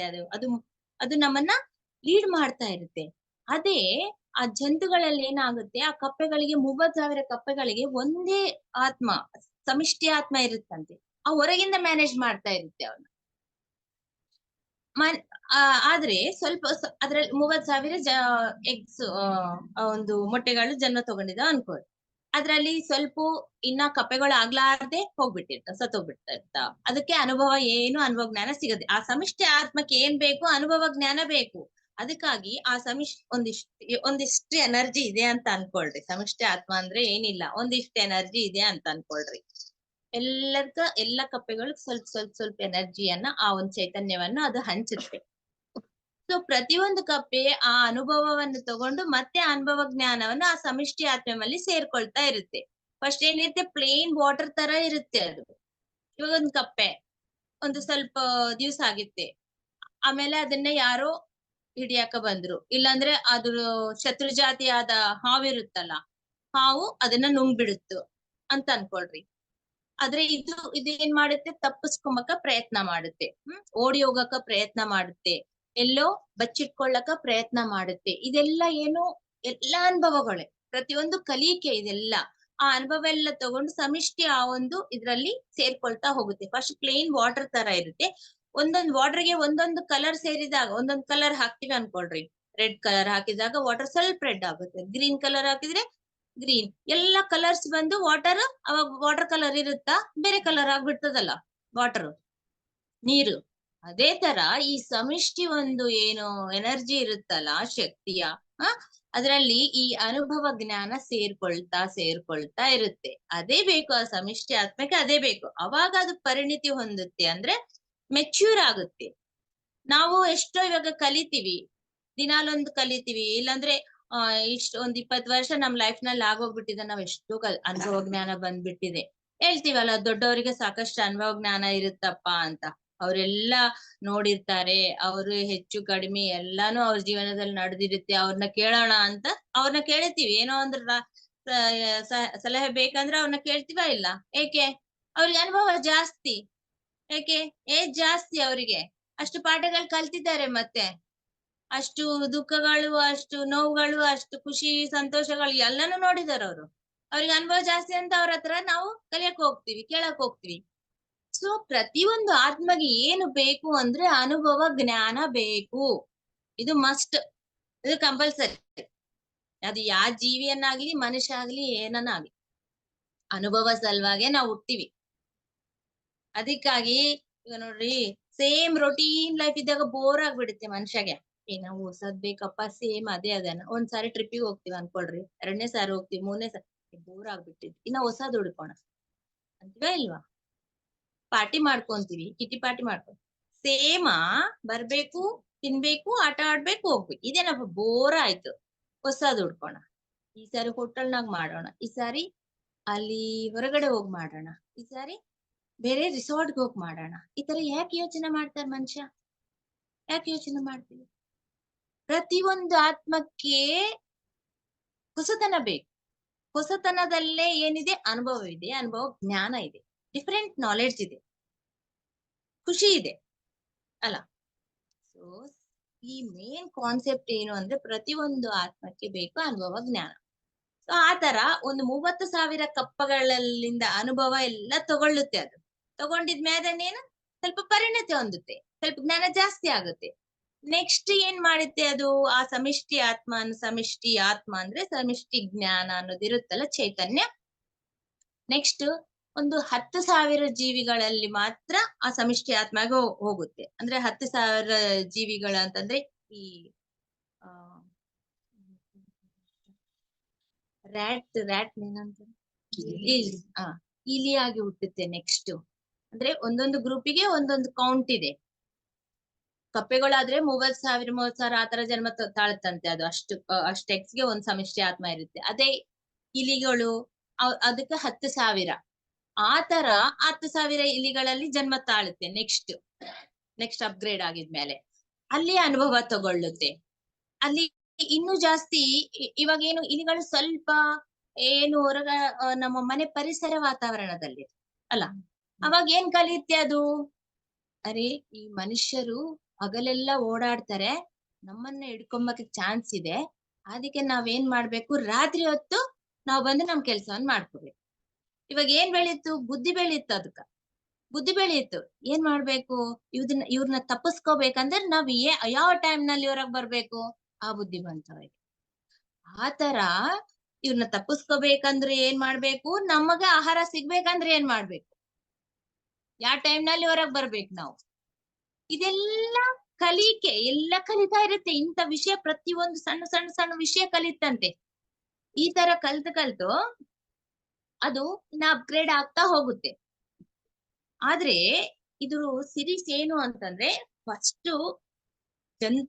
ಫಸ್ಟ್ ಈ ಒಂದು ಮಿನರಲ್ ಕಿಂಗ್ಡಮ್, ಖನಿಜ ಸಾಮ್ರಾಜ್ಯದಿಂದ ಏನ್ ಮಾಡುತ್ತೆ? ವೃಕ್ಷ ಸಾಮ್ರಾಜ್ಯಕ್ಕೆ ಬರುತ್ತೆ. ವೃಕ್ಷ ಸಾಮ್ರಾಜ್ಯದಿಂದ ಜಂತು ಸಾಮ್ರಾಜ್ಯಕ್ಕೆ ಬರುತ್ತಲ್ಲ, ಅಲ್ಲಿವರೆಗೂ ಸ್ಟ್ರೇಟ್ ಜಾಸ್ತಿ ಏನ್ ಕಲಿಕೆ ಇರಂಗಿಲ್ಲ. ಎಲ್ಲಿ ಇರಂಗಿಲ್ಲ? ಖನಿಜ ಸಾಮ್ರಾಜ್ಯದಾಗೂ ಜಾಸ್ತಿ ಇರಂಗಿಲ್ಲ ಅಂತ ಅವಕ್ಕೆ ಕಲಿಕೆ. ನೆಕ್ಸ್ಟ್ ವೃಕ್ಷ ಸಾಮ್ರಾಜ್ಯದಲ್ಲಿ ಜಾಸ್ತಿ ಇರಂಗಿಲ್ಲ. ನೆಕ್ಸ್ಟ್ ಜಂತು ಸಾಮ್ರಾಜ್ಯದಾಗ ಯಾವಾಗ ಎಂಟರ್ ಆಗ್ತದೆ ಇದೆಲ್ಲ ಕಲಿಯುತ್ತಂತೆ. ಒಂದು ಎಲ್ಲಿಂದ ಸ್ಟಾರ್ಟ್ ಆಗುತ್ತೆ ಅದ್ರ ಪರಿಣಾಮ ಅಂತಂದ್ರೆ, ಫಸ್ಟ್ ಏಕಜೀವಿ ಕಣದಿಂದ ಸ್ಟಾರ್ಟ್ ಆಗುತ್ತೆ. ಅಮೀಬಾ ಅಲ್ಲ, ಏಕಜೀವ ಕಣ ಯಾವ್ದಂದ್ರೆ ಅಮೀಬಾ ಅಂತ ನಾವೆಲ್ಲರೂ ಹೇಳ್ತೀವಿ, ಸೈನ್ಸ್ ನಲ್ಲಿ ಓದ್ಕೊಂಡಿದ್ವಿ. ಆ ಅಮೀಬಾಲಿಂದ ಸ್ಟಾರ್ಟ್ ಆಗಿ ದ್ವಿಕಣ ಜೀವಿ, ಬಹುಕಣ ಜೀವಿ, ಆ ತರ ಕ್ರಿಮಿಕೀಟಗಳು. ನೆಕ್ಸ್ಟ್ ಏನು? ಇವಾಗ ಫಸ್ಟ್ ಕಣಿಗ್ ಕಾಣಂಗಿಲ್ಲ, ಅಮೀಬಾ ಕಾಣುತ್ತಾ? ನಾವು ಮೈಕ್ರೋಸ್ಕೋಪ್ ಹಾಕಿ ನೋಡ್ಬೇಕು. ಫಸ್ಟ್ ಅಮೀಬಾ ಆಗಿ ಜನ್ಮ ತಾಳುತ್ತೆ. ಆಮೇಲೆ ನೆಕ್ಸ್ಟ್ ಸೂಕ್ಷ್ಮ ಜೀವಿಗಳು ಇವೆಲ್ಲ, ಆಮೇಲೆ ಕ್ರಿಮಿಕೀಟಗಳು ಕಾಣುತ್ತೆ ನಮ್ಗೆ. ಆ ಕ್ರಿಮಿಕೀಟಗಳು ಆ ನೆಕ್ಸ್ಟ್ ಮತ್ತೆ ಈ ಸ್ವಲ್ಪ ಓಡಾಡುವ ಪ್ರಾಣಿಗಳು, ಸರೀಸೃಪಗಳು ಅಂತೀವಲ್ಲ ಅವು, ಮತ್ತೆ ಸ್ವಲ್ಪ ಕಾಲಿರುವ ಜಂತುಗಳು, ಆ ನೆಕ್ಸ್ಟ್ ಲಾಸ್ಟ್ ಮತ್ತೆ ಇವು ಕ್ರೂರ ಮೃಗಗಳಿರ್ತಾವಲ್ಲೆ, ಈ ಸಿಂಹ, ಇವೆಲ್ಲ ಹುಲಿ, ಇವೆಲ್ಲ ಫಾಕ್ಸ್, ಆ ತರ ಅಡವಿ ಜಾತಿನಲ್ಲಿ ಹುಟ್ಟತಾವಂತೆ. ಆಮೇಲೆ ಲಾಸ್ಟ್ ಬಂದು ಪೆಟ್ ಆನಿಮಲ್ಸ್ ಅಂದ್ರೆ ಸಾಕುವ ಪ್ರಾಣಿಗಳು. ಏಕೆ ಅಂತಂದ್ರೆ ಇವಾಗ ಇದೆಲ್ಲ ಸ್ವಲ್ಪ ಸ್ವಲ್ಪ ಸ್ವಲ್ಪ ಕಲ್ತಿದ್ಮೇಲೆ ಏನಾಗುತ್ತೆ ಅಂತಂದ್ರೆ, ಈ ಒಂದು ಕ್ರೂರ ಮೃಗಗಳ ಆಗಿ ಹುಡ್ತಾವಲ್ಲ, ಅದಕ್ಕಿಂತ ಮುಂಚಿತವಾಗಿ ಏನ್ ಕಲಿತಾವು? ಭಯವನ್ನು ಕಲಿಯುತ್ತೆ. ಯಾಕಂದ್ರೆ ಇವಾಗ ಹೊರಗೆ ತಿರುಗಾಡ್ತದೆ ಅಡವಿನಲ್ಲಿ, ಎಲ್ಲಾ ಪ್ರಾಣಿಗಳು ಇರ್ತವೆ. ಆದ್ರೆ ಅವು ಮೇನ್ ಏನು? ಒಂದು ಪ್ರಾಣಿ ಇನ್ನೊಂದು ಪ್ರಾಣಿನ ತಿಂದ್ಬಿಡುತ್ತಾ ಇಲ್ಲ ಆಹಾರ ಸಲುವಾಗಿ. ಅಲ್ಲೇನು ಹುಟ್ಟುತ್ತೆ? ಭಯ ಅನ್ನೋದು ಹುಟ್ಟುತ್ತೆ. ಅವಕ್ಕ ಭಯ, ಬಹಳ ಭಯ ಹುಟ್ಟುತ್ತೆ. ಸರ್ವೈವಲ್ ಕಾನ್ಶಿಯಸ್ನೆಸ್, ನಾನು ಹೆಂಗೆ ನನ್ನನ್ನ ನಾನು ಕಾಪಾಡ್ಕೋಬೇಕು ಅನ್ನೋದು ಕಲಿಯುತ್ತೆ. ಮತ್ತೆ ನನ್ನ ಆಹಾರವನ್ನು ನಾನು ಹೇಗೆ ನಾನು ತಂದ್ಕೋಬೇಕು. ಅವು ಎರಡೇ ಇರುತ್ತೆ. ಆನಿಮಲ್ ಕಿಂಗ್ಡಮ್ ನಲ್ಲಿ ಅದು ಎರಡೇ ಇರುತ್ತೆ. ಅದಕ್ಕ ನನ್ನ ಪ್ರಾಣವನ್ನು ನಾನು ಹೇಗೆ ಕಾಪಾಡ್ಕೋಬೇಕು, ನನ್ನ ಫುಡ್ನು ನಾನು ದಿನನಿತ್ಯ ಹೆಂಗೆ ಸಂಪಾದನೆ ಮಾಡ್ಕೋಬೇಕು. ಇಲ್ಲಾಂದ್ರೆ ನಿರ್ವಹಣೆ ಇಲ್ವಲ್ಲ, ಬೇರೆ ಸೋರ್ಸೇ ಇಲ್ಲಲ್ಲ ಅವಕ್ಕ. ದಿನಾಲು ಆ ಫುಡ್ ದಿನಾಲೇ ನಮ್ಮ ಅವ್ ಏನೋ ಒಂದು ಮಾಡಿ ತಮ್ಮ ಆಹಾರವನ್ನು ತಾವು ಸಂಪಾದನೆ ಮಾಡ್ಕೋಬೇಕು ಅಷ್ಟೇ ಅಲ್ವಾ, ಬೇರೆ ಸೋರ್ಸೇ ಇಲ್ಲ. ಅದಕ್ಕಾಗಿ ಅವು ಯಾವ ಎರಡನ್ನ ಫುಲ್ ಕಲಿಯುತ್ತೆ. ಅದು ಭಯ ಅನ್ನೋದು ಜಾಸ್ತಿ ಹುಟ್ಟುತ್ತೆ. ಏಕೆಂತಂದ್ರೆ ಒಂದು ಅದಕ್ಕಿನ್ನ ಬಲವಂತವಾದ ಪ್ರಾಣಿ ಅದನ್ನ ತಿಂದ್ಬಿಡುತ್ತೆ. ಅದು ಅದ್ರಲ್ಲಿ ಇರುವ ಆನಿಮಲ್ ಕಿಂಗ್ಡಮ್ ನಲ್ಲಿ ಅದು ಕಾಮನ್, ಅದು ಕಂಪಲ್ಸರಿ. ಅದಕ್ಕೇನು ಇದು ಇಲ್ಲ, ನ್ಯಾಯ ನೀತಿ ಏನ್ ಇರಂಗಿಲ್ಲ. ಅದು ಆಹಾರ ಸಲುವಾಗಿ ಏನಾದ್ರೂ ಮಾಡಕ ರೆಡಿ ಇರುತ್ತೆ. ಒಂದು ಪ್ರಾಣಿ ಇನ್ನೊಂದು ಪ್ರಾಣಿನ ತಿಂದ್ಬಿಡುತ್ತೆ, ಅದಂತೂ ಸಹಜ. ಅವಾಗ ಏನ್ ಹುಟ್ಟುತ್ತೆ, ಸಣ್ಣ ಪ್ರಾಣಿಗೆ ಏನಾಗುತ್ತೆ, ಭಯ ಆಗುತ್ತೆ. ಆ ಭಯ ಅನ್ನೋದು ಹುಟ್ಟಿರುವುದೇ ಆ ಪ್ರಾಣಿ ಜಂತು ಸಾಮ್ರಾಜ್ಯದಲ್ಲಿ, ಆ ಜೀವನದಲ್ಲೇ ಭಯ ಅನ್ನೋದು ಹುಟ್ಟುತ್ತೆ. ಸೊ ಯಾವಾಗ ಇದು ಒಂದು ಮಾನವ ಸಾಮ್ರಾಜ್ಯಕ್ಕೆ ಎಂಟರ್ ಆಗುತ್ತೆ ಅಂದ್ರೆ ಭಯ ಅನ್ನೋದು ಹೋಗ್ಬಿಡ್ಬೇಕು ಪೂರ್ತಿ. ಭಯ ಅನ್ನೋದು ಹೋಗಿ ಪ್ರೀತಿ ಅನ್ನೋದು ಗೊತ್ತಾಗವರೆಗೆ ಅದೇದಲ್ಲಿ ಕಂಟಿನ್ಯೂ ಆಗುತ್ತೆ. ಅದು ಪ್ರೀತಿ ಯಾವಾಗ ಗೊತ್ತಾಗುತ್ತೆ, ಅದಕ್ಕೆ ಯಾವಾಗ ಗೊತ್ತಾಗುತ್ತೆ ಅಂದ್ರೆ ಈ ಪೆಟ್ ಆನಿಮಲ್ಸ್ ನಾವೇನ್ ಸಾಕ್ತಿವಲ್ಲ, ಸಾಕಿದ್ದಾಗ ನಮ್ ಸುತ್ತಮುತ್ತನೇ ಇರ್ತಾವ ಅವೆಲ್ಲ. ಒಂದು ಕುರಿಗಳಾಗ್ಲಿ, ನಾಯಿಗಳಾಗ್ಲಿ, ಈ ಬೆಕ್ಕು, ಇವೆಲ್ಲ ಅದು ಭಯ ಹೋಗ್ಬಿಟ್ಟಿರುತ್ತೆ. ಮನುಷ್ಯ ಅಂದ್ರೆ ಭಯ ಹೋಗ್ಬಿಡುತ್ತೆ. ಫಸ್ಟ್ ಮನುಷ್ಯ ಅಂದ್ರೆ ಭಯ ಇತ್ತು. ಏಕೆ ಅಂತಂದ್ರೆ ಮನುಷ್ಯ ಏನ್ ಮಾಡ್ತಾನೆ ಅಂತಂದ್ರೆ ಬಹಳ ಕ್ರೂರವಾಗಿ ಅದನ್ನ ಆ ಪ್ರಾಣಿ ಹಿಂಸೆ ಮಾಡೋದು, ಕೊಲ್ಲುವುದು ಕೇವಲ ಅದು ಆಹಾರಗೋಸ್ಕರ ಒಂದಲ್ಲ. ಅವು ತಿನ್ನಕ್ಕೆ ಕೊಲ್ತಾರೆ, ಅವ್ದು ಫ್ಯಾಷನ್ ಮಾಡಕ್ಕೆ ಕೊಲ್ತಾರೆ. ಮನುಷ್ಯ ಅದ್ರ ಚರ್ಮವನ್ನೆಲ್ಲ ತಗೊಂಡು, ಆ ಫರ್ ಅನ್ನ ತಗೊಂಡು ನಾವು ಸ್ವೆಟರ್ಸ್ ಮಾಡ್ಕೊಂತೀವಿ, ಶಾಲ್ಸ್ ಮಾಡ್ಕೊಂತೀವಿ, ರಗ್ಗಲ್ ಮಾಡ್ಕೊಂತೀವಿ, ಮತ್ತೆ ಲೆದರ್ ತಗೊಂಡು ಹ್ಯಾಂಡ್ ಬ್ಯಾಗ್ ಮಾಡ್ಕೊಂತೀವಿ, ಬೆಲ್ಟ್ ಮಾಡ್ಕೊಂತೀವಿ, ಶೂ ಮಾಡ್ಕೊಂತೀವಿ. ಒಂದು ಅವ್ರ ಜೀವನಕ್ಕೆ ಕೊಲ್ಲದು, ಆಹಾರಕ್ಕೆ ಕೊಲ್ಲದು, ಮತ್ತೆ ಇನ್ನೊಂದು ಅದಕ್ಕಿಂತ ಬಲವಾದ ಪ್ರಾಣಿ ಕೂಡ ಅವ್ರನ್ನ ಕೊಲ್ಲದು. ಎಲ್ಲ ಸೇರಿಷ್ಟು ಭಯ ಅನ್ನೋದು ತುಂಬ ಬಿಡುತ್ತೆ ಪ್ರತಿಯೊಂದು ಪ್ರಾಣಿಗೆ ಕಾಮನ್ ಆಗಿ. ಅಲ್ಲಿ ಅದ್ ನೋಡ್ರಿ, ಯಾವಾಗ ಅಬ್ಸರ್ವ್ ಮಾಡ್ರಿ ನೀವು, ಇದು ಒಂದು ಚಾನೆಲ್ ನಲ್ಲಿ ಎಲ್ಲ ಆನಿಮಲ್ಸ್ ಇದೇ ಬರ್ತದಲ್ಲ, ಅದು ಚಾನೆಲ್ ನಲ್ಲಿ ಅದು ಹಿಂಗ ತಿಂತಾ ಇರುತ್ತೆ. ತಿನ್ನುವಾಗ ಕೂಡ ಒಂದು ಕಣ್ಣು ಈ ತರ ಇಟ್ಟಿರುತ್ತೆ. ಅದು ಯಾರನ್ನ ಅಟ್ಯಾಕ್ ಮಾಡ್ತಾರ, ಯಾವ್ದನ್ನ ಪ್ರಾಣಿ ಬಂದು ಅಟ್ಯಾಕ್ ಮಾಡುತ್ತಾ, ಕಂಪ್ಲೀಟ್ ಅವೇರ್ನೆಸ್ ನಲ್ಲಿ ಇರುತ್ತೆ. ಆ ಕಿವಿ, ಆ ಕಣ್ಣು, ತಾನು ಒಂದ್ ಕೆಲ್ಸ ಮಾಡ್ತಾ ಇರುವಾಗ ಕೂಡ ಕಂಪ್ಲೀಟ್ ಅವೇರ್ನೆಸ್ ಬೇರೆ ಕಡೆ ಅದ್ರ ಲಕ್ಷ್ಯ ಇರುತ್ತೆ. ಯಾವದು ಬಂದು ಯಾವ ಕ್ಷಣದಲ್ಲಿ ನನ್ನ ತಿಂದ್ಬಿಡುತ್ತೋ, ಕೊಲ್ಬಿಡುತ್ತೋ ಅನ್ನೋ ಟಕ್ಕಂತ ತಪ್ಪಿಸ್ಕೊಂಡ್ಬಿಡುತ್ತೆ. ಒಂದು ಫ್ರಾಕ್ಷನ್ ಆಫ್ ಸೆಕೆಂಡ್ಸ್ ನಲ್ಲಿ ಓಡೋಗುತ್ತೆ ಅಲ್ಲ. ಅಂದ್ರೆ ಎಷ್ಟು ಅವೇರ್ನೆಸ್ ಕಲ್ತಿದೆ ಅದು. ಆ ರಕ್ಷಣೆ, ತನ್ನನ್ನ ತಾನು ಕಾಪಾಡ್ಗೋಸ್ಕರ, ಆ ರಕ್ಷಣೆ ಸಲುವಾಗಿ, ಅಂದ್ರೆ ಸೆಲ್ಫ್ ಪ್ರೊಟೆಕ್ಷನ್ ಸಲುವಾಗಿ ಏನ್ ಮಾಡುತ್ತೆ, ಅದು ಫಾಸ್ಟ್ ಆಗಿ ಓಡೋಗೋದು, ಅಂದ್ರೆ ಅಷ್ಟು ಲಕ್ಷ್ಯ ಇಡೋದು, ಅವೇರ್ನೆಸ್ ಲಿಂದಿರೋದು. ಇವೆಲ್ಲ ಜಂತು ಜಾತಿಯಲ್ಲಿ ನಾವು ಕಲ್ತೆ ಇಲ್ಲಿಗೆ ಬಂದಿದೀವಿ. ಇದೆಲ್ಲ ಇವಾಗ ಈ ಜೀವನದಾಗ ಹೆಂಗೆ ಯೂಸ್ ಆಗ್ತಾ ಇದೆ ನಮ್ಗ, ಆ ಜಂತು ಜೀವನದಲ್ಲಿಂದ ಬಂದಿದೀವಿ ನಾವು. ಅದೆಲ್ಲ ಇಲ್ಲಿ ಯೂಸ್ ಆಗ್ತಾ ಇದೆ ನಮ್ಗೆ. ಆ ತರ ಸ್ಟೆಪ್ ಬೈ ಸ್ಟೆಪ್ ಇರ್ತದೆ ಇದೆಲ್ಲ. ಅಷ್ಟು ಅದ್ಭುತವಾದದ್ದು ಈ ಸೃಷ್ಟಿ. ಸೊ ಈ ಕ್ರೂರ ಮೃಗಗಳನ್ನ ಕೂಡ ಯಾವಾಗಾದ್ರೆ ಈ ಮನುಷ್ಯರು ಇಟ್ಕೊಂಡು ಈ ಒಂದು ಸರ್ಕಸ್ ನಲ್ಲಿ ಅಲ್ಲಿ ಇಲ್ಲಿ ತಗೊಂಡ್ ಬಂದು ಇದು ಮಾಡ್ತಾರಲ್ಲ, ಹಿಡ್ಕೊಂಡ್ ಬಂದು ಅದನ್ನ ಫ್ರೆಂಡ್ಶಿಪ್ ಮಾಡ್ಕೊಂಬಕ್ ನೋಡ್ತಾರ. ಆದ್ರೂ ಅಷ್ಟು ಬೇಗ ಬಿಲೀವ್ ಮಾಡೋದಿಲ್ಲ. ಒಂದು ಕ್ರೂರ ಮೃಗ ಜಲ್ದಿ ಮನುಷ್ಯರನ್ನ ನಂಬಂಗಿಲ್ಲ. ಆ ಭಯ ಅನ್ನೋದು ಯಾವಾಗೂ ಇನ್ನ ಇದ್ದೇ ಇರುತ್ತೆ. ಬಹಳ ಕಡಿಮೆ, ಅಭಿ ಮಾಡೋದು ಬಹಳ ಕಷ್ಟ. ಆದ್ರೆ ಈ ಜನ್ಮಗಳೆಲ್ಲ ತಾಳಿ ಈ ಸಾಕುವ ಪ್ರಾಣಿಗಳು ಬಂದಾಗ ಏನಾಗುತ್ತೆ, ಅದಕ್ಕೆ ಪ್ರೀತಿ ಅನ್ನೋದು, ಮನುಷ್ಯನ ಪ್ರೀತಿ ಗೊತ್ತಾಗುತ್ತೆ. ನಾವು ಯಾವಾಗ ಏನ್ ಅನ್ನಂಗಿಲ್ಲ, ಹಾಲು ಹಾಕ್ತಿವಿ, ಊಟ ಕೊಡ್ತೀವಿ, ಮನುಷ್ಯರು ಒಳ್ಳೆಯರಲ್ಲಪ್ಪ ಅಂತ ಉಂಟಾಗ. ಅದೇ ಇನ್ನೊಂದು ವಿಷಯದಲ್ಲಿ ಗೊತ್ತಾಗುತ್ತೆ. ಏನು ಅಂತಂದ್ರೆ, ಈ ಕುರಿಗಳು, ಈ ಆಕಳ ಇವೆಲ್ಲ ಇರ್ತಲ್ಲ, ಈಗ ರೈನಿ ಸೀಸನ್ ಮಳೆಗಾಲ ಏನಾಗುತ್ತೆ, ಹೊರ ಹೋಗಾಗ ಆ ಫುಡ್ ಸಲುವಾಗಿ ಹೊರಗೆ ಹೋಗಕ ಚಾನ್ಸ್ ಇರಂಗಿಲ್ಲ. ಒಂದೊಂದು ಬೇರೆ ಏರಿಯಾಸ್ನಾಗ ಬೇರೆ ಕಂಟ್ರೀಸ್ ನಲ್ಲಿ ಯಾವಾಗೂ 3-4 ಮಂತ್ಸ್ 4 ತಿಂಗಳ ಆತರ ಸ್ನೋಫಾಲ್ ಆಗನೇ ಇರುತ್ತೆ. ಏನಂತಾರ ಮಂಜು ಎಲ್ಲಾ ಬೀಳ್ತಾ ಇರುತ್ತಲ್ಲ, ಹೊರಗೆ ಹೋಗಕ ಚಾನ್ಸ್ ಇರಂಗಿಲ್ಲ. ಅವಾಗ ಅದ್ರ ಆಹಾರ ಸಲುವಾಗಿ ಯಾರ ಮೇಲೆ ಡಿಪೆಂಡ್ ಆಗ್ಬೇಕು? ಮನುಷ್ಯನ ಮೇಲೆ ಡಿಪೆಂಡ್ ಆಗ್ಬೇಕಲ್ಲ. ಅವರೇ ಆಹಾರ ತಂದು ಕೊಡ್ತಾರಲ್ಲ, ಮನುಷ್ಯರೇ ಅಲ್ಲ ಅವರಿಗೆಲ್ಲ ಫುಡ್ ತಂದು ಕೊಡೋದು. ಹಂಗ 1-3 ತಿಂಗಳ ತರ ಫುಡ್ ಕೊಟ್ಟು ಏನಾಗುತ್ತೆ, ಅದಕ್ಕೆಲ್ಲ ಗೊತ್ತಾಗ್ಬಿಡುತ್ತೆ, ರೇ ಮನುಷ್ಯರು ಕೂಡ ಒಳ್ಳೆಯವರೇ ಅಲ್ವಾ, ನಮ್ಗೇನು ಮಾಡ್ತಾ ಇಲ್ಲ ಇವ್ರು ಅಂತ. ಆ ಭಯ ಅನ್ನೋದು ಅವಾಗ ಸ್ವಲ್ಪ ಕಡಿಮೆ ಆಗ್ತಾ ಇರುತ್ತೆ. ಭಯದ ಪ್ಲೇಸ್ ನಲ್ಲಿ ಏನ್ ಬರುತ್ತೆ? ಪ್ರೀತಿ ಅನ್ನೋದು ಬರುತ್ತೆ.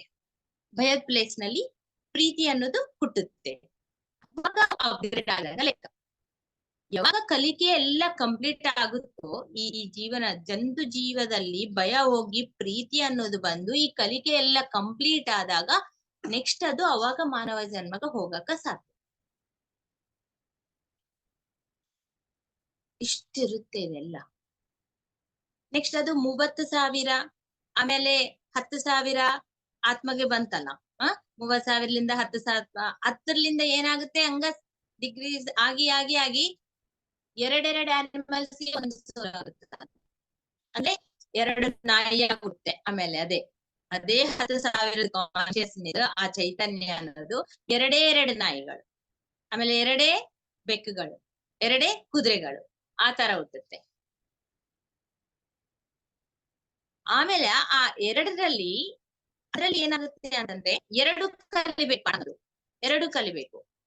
ಸ್ವಲ್ಪ ಜೀವಿಗಳು ಅಪ್ಗ್ರೇಡ್ ಆಗೋದು ಹೆಂಗು ಅಂದ್ರೆ, ಸ್ವಲ್ಪ ಜೀವಿಗಳು ಬುದ್ಧಿಯಿಂದ ಅಪ್ಗ್ರೇಡ್ ಆಗುತ್ತೆ ಅಂತ, ಸ್ವಲ್ಪ ಜೀವಿಗಳು ತ್ಯಾಗ ಭಾವದಿಂದ ಅಂದ್ರೆ ಹೃದಯದಿಂದ ಅಪ್ಗ್ರೇಡ್ ಆಗುತ್ತೆ ಅಂತಂದ್ರೆ. ಈಗ ನಾಯಿ ನೋಡ್ರಿ, ಒಂದೊಂದ್ ನಾಯಿ ಹೆಂಗಿರುತ್ತೆ ಅಂತಂದ್ರೆ, ಅವ್ರ ಯಜಮಾನಿಗೆ ಬಹಳ ಪ್ರೀತಿ ಮಾಡುತ್ತೆ. ಅದು ಬಹಳ ವಿಶ್ವಾಸದಿಂದ ಇರ್ತಲ್ಲ ನಾಯಿ ಅಂದ್ರೆ.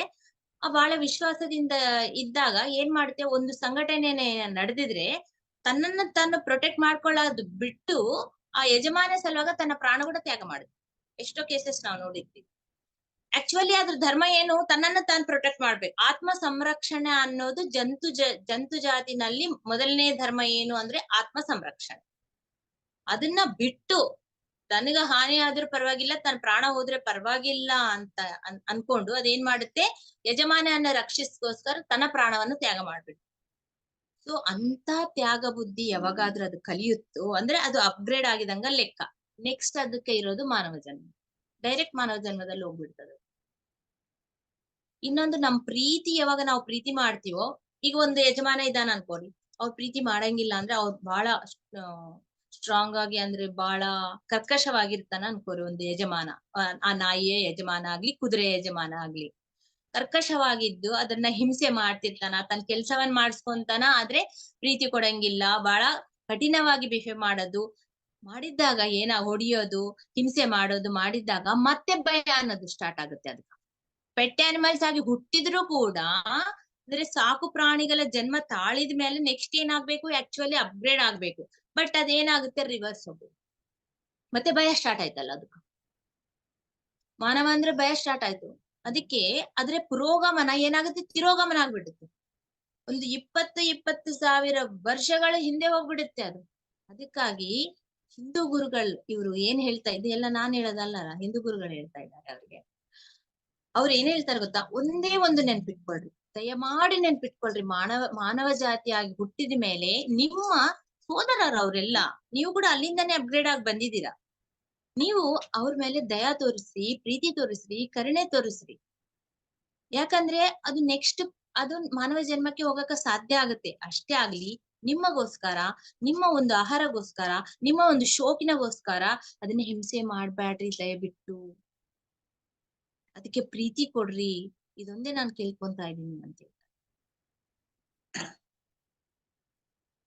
ಸೊ ಆತರ ತ್ಯಾಗ ಭಾವದಿಂದ ಕೂಡ ಎಷ್ಟು ಆನಿಮಲ್ಸ್ ಫಾಸ್ಟ್ ಆಗಿ ಅಪ್ಗ್ರೇಡ್ ಆಗುತ್ತೆ, ಯಾವ ತ್ಯಾಗ ಬುದ್ಧಿ ಇತ್ತಂತಂದ್ರೆ. ಈಗ ಕುದುರೆದು ಕೂಡ ನಾವು ಕೇಳ್ತೀವಿ ಬಹಳ ವಿಷಯನಲ್ಲಿ, ಅವ್ರು ಯಜಮಾನಿಗೆ ಬಹಳ ವಿಶ್ವಾಸ ಪಾತ್ರ ಆಗಿತ್ತು, ಬಹಳ ಸಹಾಯ ಮಾಡ್ತಿತ್ತು. ಯಾವಾಗಾದ್ರೂ ತನ್ನ ಸಹಾಯ ಕಂಪ್ಲೀಟ್ ಆಗ್ಬಿಟ್ಟಿದ್ದು, ಇನ್ನ ತನ್ನ ಬೇಕಿಲ್ಲ, ಇನ್ನ ಯಜಮಾನ ಹೋಗ್ಬಿಟ್ಟಾನ ಅಂದ್ರೆ ಅದು ಕೂಡ ಬಿದ್ದು ಸತ್ತೋಗುತ್ತೆ. ಈ ತರ ಕೂಡ ಸ್ಟೋರೀಸ್ ನಡೆದಿದ್ದಾವೆ. ಸೊ ಏನು ಅಂತಂದ್ರೆ ಸಾಕು, ಇನ್ನ ನಾನ್ ಕಲಿಕೆ ಆಗ್ಬಿಟ್ಟಿದೆ ನನ್ಗ, ಇವಾಗೆಲ್ಲ ಮುಗ್ದಿದೆ, ಇಲ್ಲಿಂದ ನಾನ್ ನೆಕ್ಸ್ಟ್ ಅಪ್ಗ್ರೇಡ್ ಆಗ್ಬೇಕಂತ ತ್ಯಾಗ ಯಾವಾಗ ತನ್ನ ಪ್ರಾಣವನ್ನು ಕೂಡ ತ್ಯಾಗ ಮಾಡ್ತಾವೋ ಅವಾಗ ಫಾಸ್ಟ್ ಆಗಿ ಅದು ಮನುಷ್ಯ ಜನ್ಮನಲ್ಲಿ ಹೋಗ್ಬಿಡುತ್ತೆ. ಅದು ಕೂಡ ಮನುಷ್ಯ ಜನ್ಮನಲ್ಲಿ ಎಷ್ಟೋ ಲೆವೆಲ್ಸ್ ಇರುತ್ತೆ. ಆ ಲೋ ಲೆವೆಲ್ ಮನುಷ್ಯ ಜನ್ಮದಲ್ಲಿ ಹೋಗೋದಿಲ್ಲ, ಸ್ವಲ್ಪ ಅಪ್ಗ್ರೇಡ್ ನಲ್ಲಿ ಹೋಗುತ್ತಂತೆ. ಅದೇ ಸರ್ಕಸ್ ನಲ್ಲಿ ತಂದು ಪ್ರಾಣಿಗಳೆಲ್ಲ ಸಾಕ್ತಾರಲ್ಲ, ಅವು ಕೂಡ ಫ್ರೆಂಡ್ಶಿಪ್ ಮಾಡ್ಬಿಡ್ತಾರ. ಮಾನವರ ಜೊತೆ ಫ್ರೆಂಡ್ಶಿಪ್ ಆಗ್ಬಿಡುತ್ತೆ ಅವರಿಗೆ.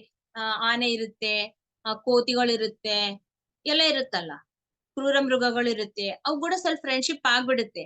ಆದ್ರೆ ನೆಕ್ಸ್ಟ್ ಅವು ಕೂಡ ಮತ್ತೆ ಪೆಟ್ ಆನಿಮಲ್ಸ್ ಆಗಿ ಹುಟ್ಟೋದು ಬೇಕಿಲ್ಲಂತೆ.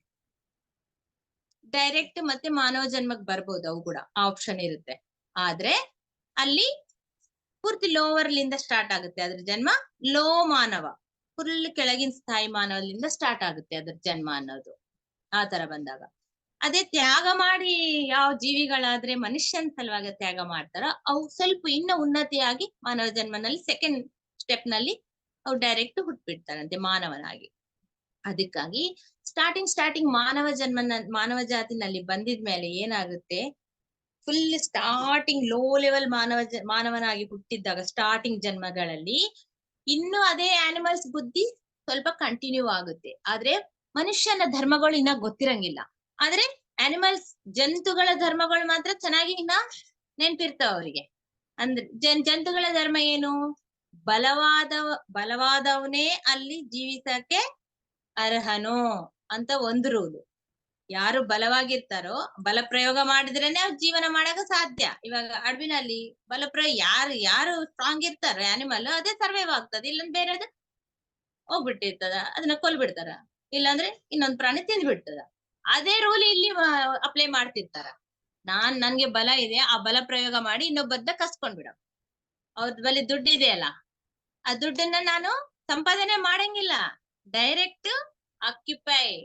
ಇವಾಗ ಏನ್ ನಡೀತಾ ಇದೆ ಇವೆಲ್ಲ, ನಾವೇನ್ ಅಂತೀವಿ ಎಲ್ಲ ರಿಯಲ್ ಎಸ್ಟೇಟ್ ನಲ್ಲಿ ನಡೀತಾ ಇರುತ್ತಲ್ಲ, ಆಕ್ಯುಪೈ, ಅವ್ರನ್ನ ಕಬ್ಜಾ ತಗೊಂಡ್ಬಿಡಮ್, ಬಲವಂತವಾಗಿ ಇನ್ನೊಬ್ಬರ ಆಸ್ತಿಯನ್ನು ನಾವು ಅನುಭವಿಸ್ಬೇಕು, ಅವ್ರ ದುಡ್ಡನ್ನು ನಾವು ಅನುಭವಿಸ್ಬೇಕು. ಇದೆಲ್ಲ ಯಾವಾಗ ಇರುತ್ತೆ ಅಂತಂದ್ರೆ ಆ ಪ್ರಯೋಗ ಮಾಡಿದ್ರೇನೆ ನಾನು ಸರ್ವೈವ್ ಆಗ್ತೀನಿ, ನಾನು ನನ್ನ ಜೀವನವನ್ನು ಕೊನಸಾಗಿಸ್ತೀನಿ ಅನ್ನೋ ಬುದ್ಧಿ ಅದೇ ಜಂತು ಜನ್ಮದಿಂದ ಕೊನಸಾಗಿ ಆ ತರ ಮಾಡ್ತಾರೆ ಅವ್ರು. ಅದು ಲೋ ಲೆವೆಲ್ ಕಾನ್ಶಿಯಸ್ನೆಸ್, ಅದು ಬಹಳ ಲೋ ಲೆವೆಲ್ ನಲ್ಲಿ ಇರ್ತದ ಅವ್ರ ಥಿಂಕಿಂಗ್ ಎಲ್ಲ. ಯಾಕಂದ್ರೆ ಅವಾಗೆಲ್ಲ ಸ್ಟಾರ್ಟಿಂಗ್ ಜನ್ಮಗಳು ಅವ್ರದೆಲ್ಲ ಬರೇ ಬಲದಿಂದನೇ, ರೌಡಿಗಳೆಲ್ಲ ಇರ್ತಾರಲ್ಲ, ಬಲದಿಂದನೇ ಇದು ಮಾಡ್ತಿರ್ತಾರ ಅವರೆಲ್ಲ.